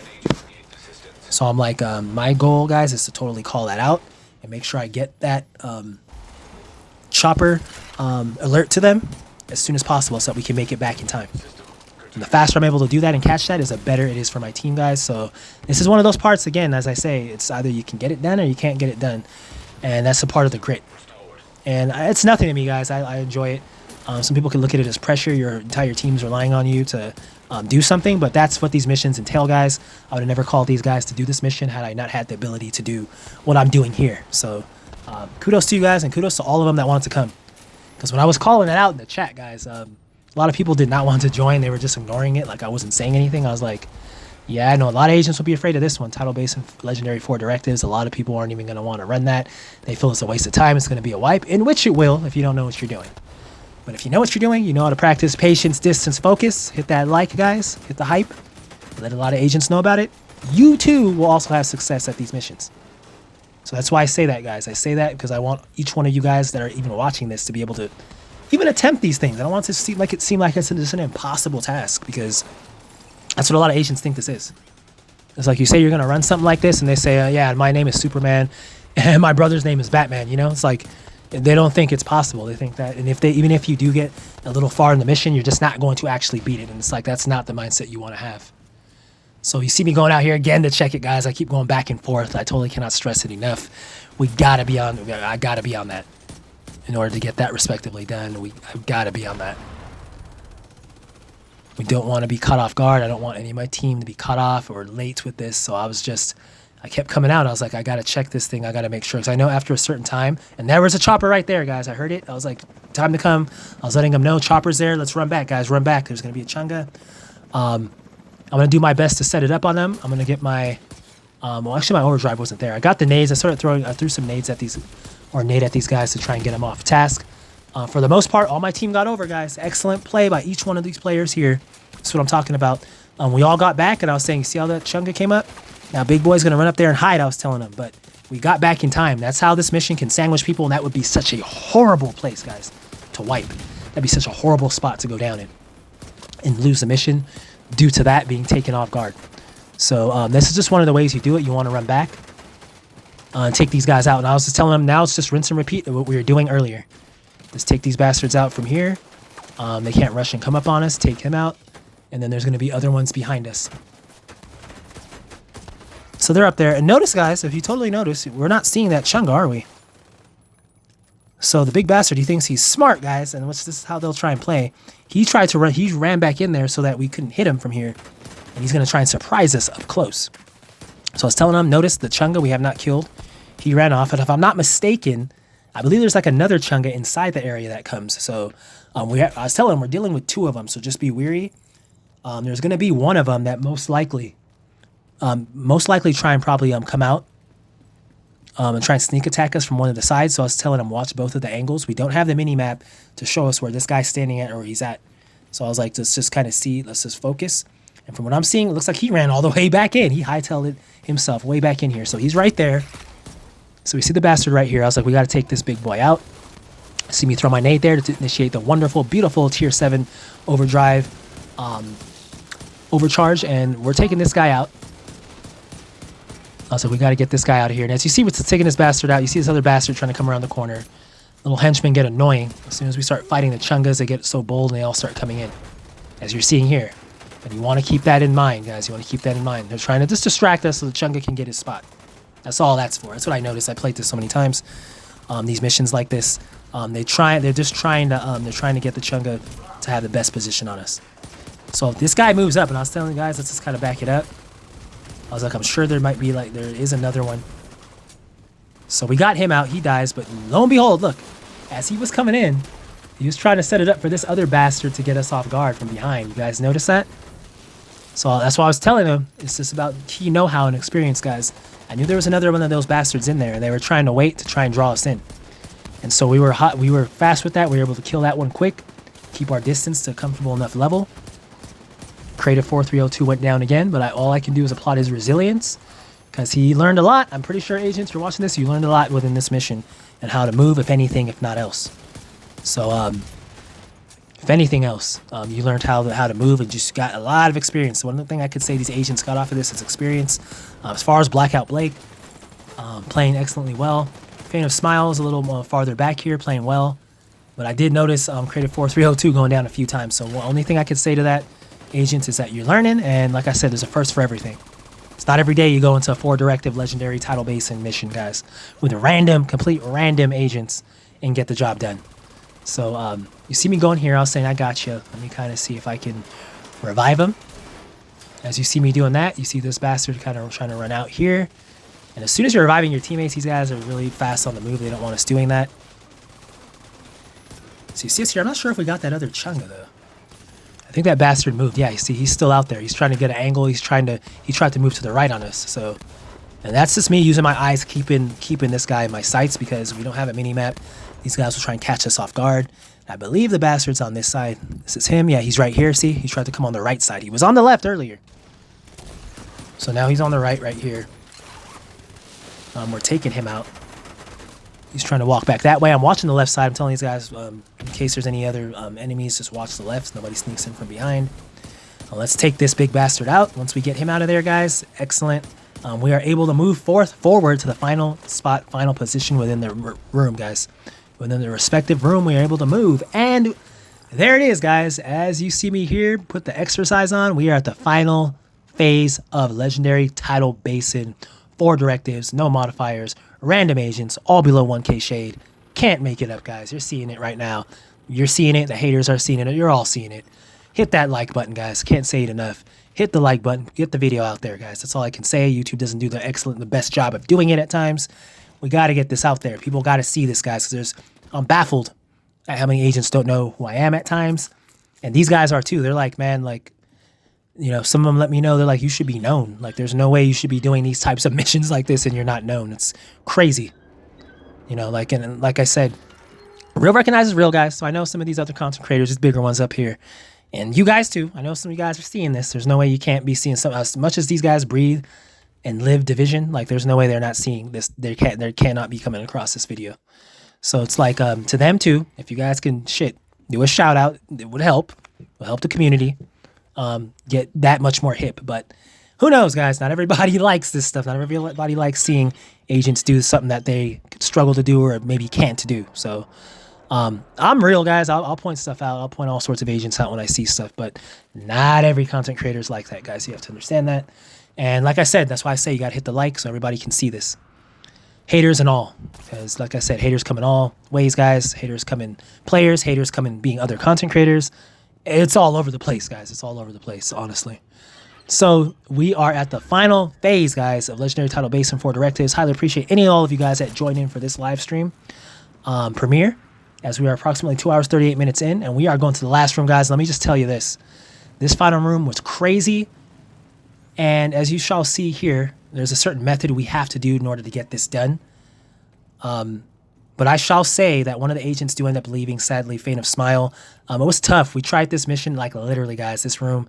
We did this a number of times because it was tough, I'll be honest. Real recognizes real. This part was tough to be able to get it together. We did make it here, and I do applaud you, Fate of Smile, at this part for making it this far because it's not easy. Blackout Blake and Creative 4302 end up staying as we're going to get this part respectively started here, guys. We're going to implement a certain strategy. After doing everything, exhausting everything we could do, I'm telling you, This shit was something different, and it's like there's a certain way you had to do it, especially with the system curtail and all that bullcrap. This was like just the only way I could see to get it done. So you guys will see it right here as we respectively get to the phase in which we get this completed. GG's. 1 sec. So guys, I figured out recently that unfortunately the final part of the room, the last room where we fought these guys and defeated them, did not save, guys. My memory, my gigabytes, my storage ran out of recording because it took 4 hours to run this, guys. And we were unable to get the final parts of this last room. However, in this picture, I'm going to go ahead and show you how we went through it. If you take a look at that table in front of us right there, guys, this is so highly freaking frustrating though. But if you take a look at the table right there in the front, we all stood on that table after 2 hours of trying in this goddamn room. We ended up standing on this table right here in front of us, and we just battled all the enemies. That way we were shielded by the window from fire. If you stand on the table here, you don't take damage from what's going on inside the room, how it's depleting your health slowly. You don't take that damage when you stand on the table. One of my teammates let me be prone to that. And yeah, we stood on the table and we definitely ended up getting it done from right here, fighting them from here. And by standing on this table, we had somebody healing, and we just had all the enemies coming in. The chungas came in eventually, and we just took them all out, guys, one by one as they came in. And then we eventually went around and took all the guns out, and we defeated it. I didn't even get my goddamn selfie with the agents. I highly, highly, highly apologize. Blackout Blake, Creative 4302. And we had another agent here. It wasn't Faint of Smile, because Faint of Smile ended up leaving after like 2 hours of trying in this room, guys, and I'm not lying about it. We ended up getting another agent that ended up coming in, helping us at the end do this, as we finally figured out this method. Had we figured this method out earlier with Faint of Smile, I'm 100% certain we would have beaten this mission with him, and it wouldn't have taken as long, guys. But I tried to do it the original way I usually did it, but it was just hard, guys. There was system curtail happening, and it kept stopping us from being able to use items, and it was just tough. It was a hell of a mission, guys. You could ask any one of these agents if you find them. We definitely 100% beat it with Blackout Blake and Creative 4302. It's just there was a last agent that is not showing up here because sadly my computer did not get that. The memory ran out, guys. And like I said, we stood on this table right here, and that's how you beat this room. You stand on this table here, and you let them come in one by one. It took us 2 hours, guys, 2 freaking hours in this room to finally get the jump on how to beat it on this difficulty level. So I'm just, man, oh man, guys, this stuff happens, it happens. So I have to make sure that next time, I wasn't expecting this to be a 4-hour run, but it sure turned out to be that. So next time, guys, all I can say is that I'll definitely be sure to have enough memory saved that if this thing has to go 8 hours, I have that much memory, because I wasn't intending it to go this far. It's never gone this far like this, beyond 4 hours. And this time it did that, guys. So I'm just reluctant and lucky and glad that we did get to record all the way up until this room and that we got here, guys. The rest of this stuff, the rest of the other 2 hours that I did get recorded were just us trying and failing in this room multiple times, trying to figure out what to get the angle and what to do. But we figured it out, guys. We figured it out. For those of you that want to know, as I said, you got to stand on this table here you're seeing in the picture. You have to stand on top of it with all your teammates and just fight these guys as they come in, and just dodge the drones as they come in. You might have to jump off the table and dodge them and then run back on the table. But we did that. We took the chungas out and we got it out of there, guys. We got it out of there. And I'm going to go ahead and show you even more proof just to ensure and show you guys that I'm totally not lying about it. We got it done. It's just that my computer didn't take it down. So as you're seeing here, guys, as you're seeing here, you're seeing the NVIDIA recorded video is showing 187 gigabytes here, guys, as you're respectively seeing. But when I go to my temporary video file that was uploaded, you only see 178 gigabytes.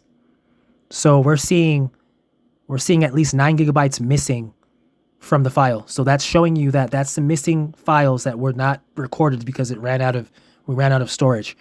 And therefore the computer was not able to record that. I tried to look the files up, guys. I tried to recover them, tried to find them. It's nowhere to be found. Unfortunately, it didn't get it because it ran out of memory. This has never happened before, guys. This is the absolute first. I highly, highly, highly apologize to everybody watching, but I hope that you guys can still appreciate the video and realize that we did get here. And as I always say, one of my key components always, if you can get to the last room, you can beat the mission in Legendary, and we 100% without doubt did that, guys. But I'm just sad that I cannot even post the selfie I got with my team that I thought I would be able to do to my Twitter X channel. So that's a very sad point, but We definitely did defeat this mission, guys. We defeated this mission. This is further proof to show. Hopefully you guys liked the video, and I hopefully hope that you guys enjoyed this. And like I said, never again. I'm going to always, anytime I'm taking on tasks such as this, I'm going to make sure I have enough video memory, enough gigabytes of memory to ensure that no matter if it goes a distance or goes 6 hours even, we can get it done, guys. This thing took 4 hours, like 2 hours-ish plus in this room to figure out this method, to finally realize this is what we had to do. Sadly, we didn't do it, so congrats to Fan of Smile. We would have got it done with him. There was another agent, I can't say his name now, that joined us and helped us do that. But like I said, guys, GG's, highly appreciated. Tidal Basin, 4 directives, random agents, no modifiers, completed once again. This will be my second time. You guys go to my brilliant 4 directive showcases to see the first time I defeated this mission, thus proving that I've already done it before. It's already been done. So for those haters, of course, I know these guys are going to be clapping, thinking that I didn't do this or that it wasn't done. The first video proves testament, and also me showing you this, how my video files do not add up. It's also showing you that this mission was completed. It's just, it took 2 hours, guys, 2 hours plus in this last room to finally figure out what to do. And that's crazy considering that. But like I said, guys, we got it done. Nonetheless, we got it done. And congrats to Blackout Blake, Creative 4302, and also Fan of Smile, even though Fan of Smile did end up leaving at the last spot. But my computer just didn't catch it, guys. This is a first. But just bear with me on it. Bear with me on it. Never again. Never again. I'll be checking my files definitely, thoroughly, whenever I'm going to take on a task such as this, that in the case it does veer off and go a lot longer than I ever perceived it to go, it'll all be recorded respectfully. So on that note, guys, GG's. Appreciate it. Take care. Till next time. I guess we're going to have to run it a third time to show you how the final room's done exactly. Eventually. But as of right now, we got it done, guys. I'm not worried about it. All of you guys that have seen my work know everything. You guys all saw us get to this last room, and I'm telling you how it's done, to stand on the table and whatnot. And that's how it was done, guys. It's just so frustrating that I can't show you. But until next time, guys, take care. GG's. Highly appreciate any and all of you guys that joined for this premiere. Just know that in the future, this will never, ever be another case of this. It's crazy how this happened. And I was so excited because I thought I got the ending. But then, to my surprise, I figured out that the ending was not recorded due to my gigabytes running out, my storage space running out during the record, because this shit took 5 to 6 hours to get done realistically. Once to be able to figure out the method of how to do this. I wish I would have figured it out sooner, but everything's for a reason, guys. Everything's for a reason. There's a first for everything, and unfortunately, this is my first for this. But hopefully, you guys enjoyed it up until this point. And if you do practice that method of standing on this table, for those of you, even on normal legendary, you'll see exactly what I mean. The thing won't hurt you in the room. You have a healer, you'll be fine. You can take all the enemies out and then take the guns out, guys. And that's exactly what we did. But GG's to all the agents here, guys. Highly appreciate it. You guys were all phenomenal agents. And one step at a time, guys. We got more fire coming. But like I said, terribly sorry about this, guys. But just know it was done 100%. GG's. Take care, and I hope you guys enjoyed the premiere.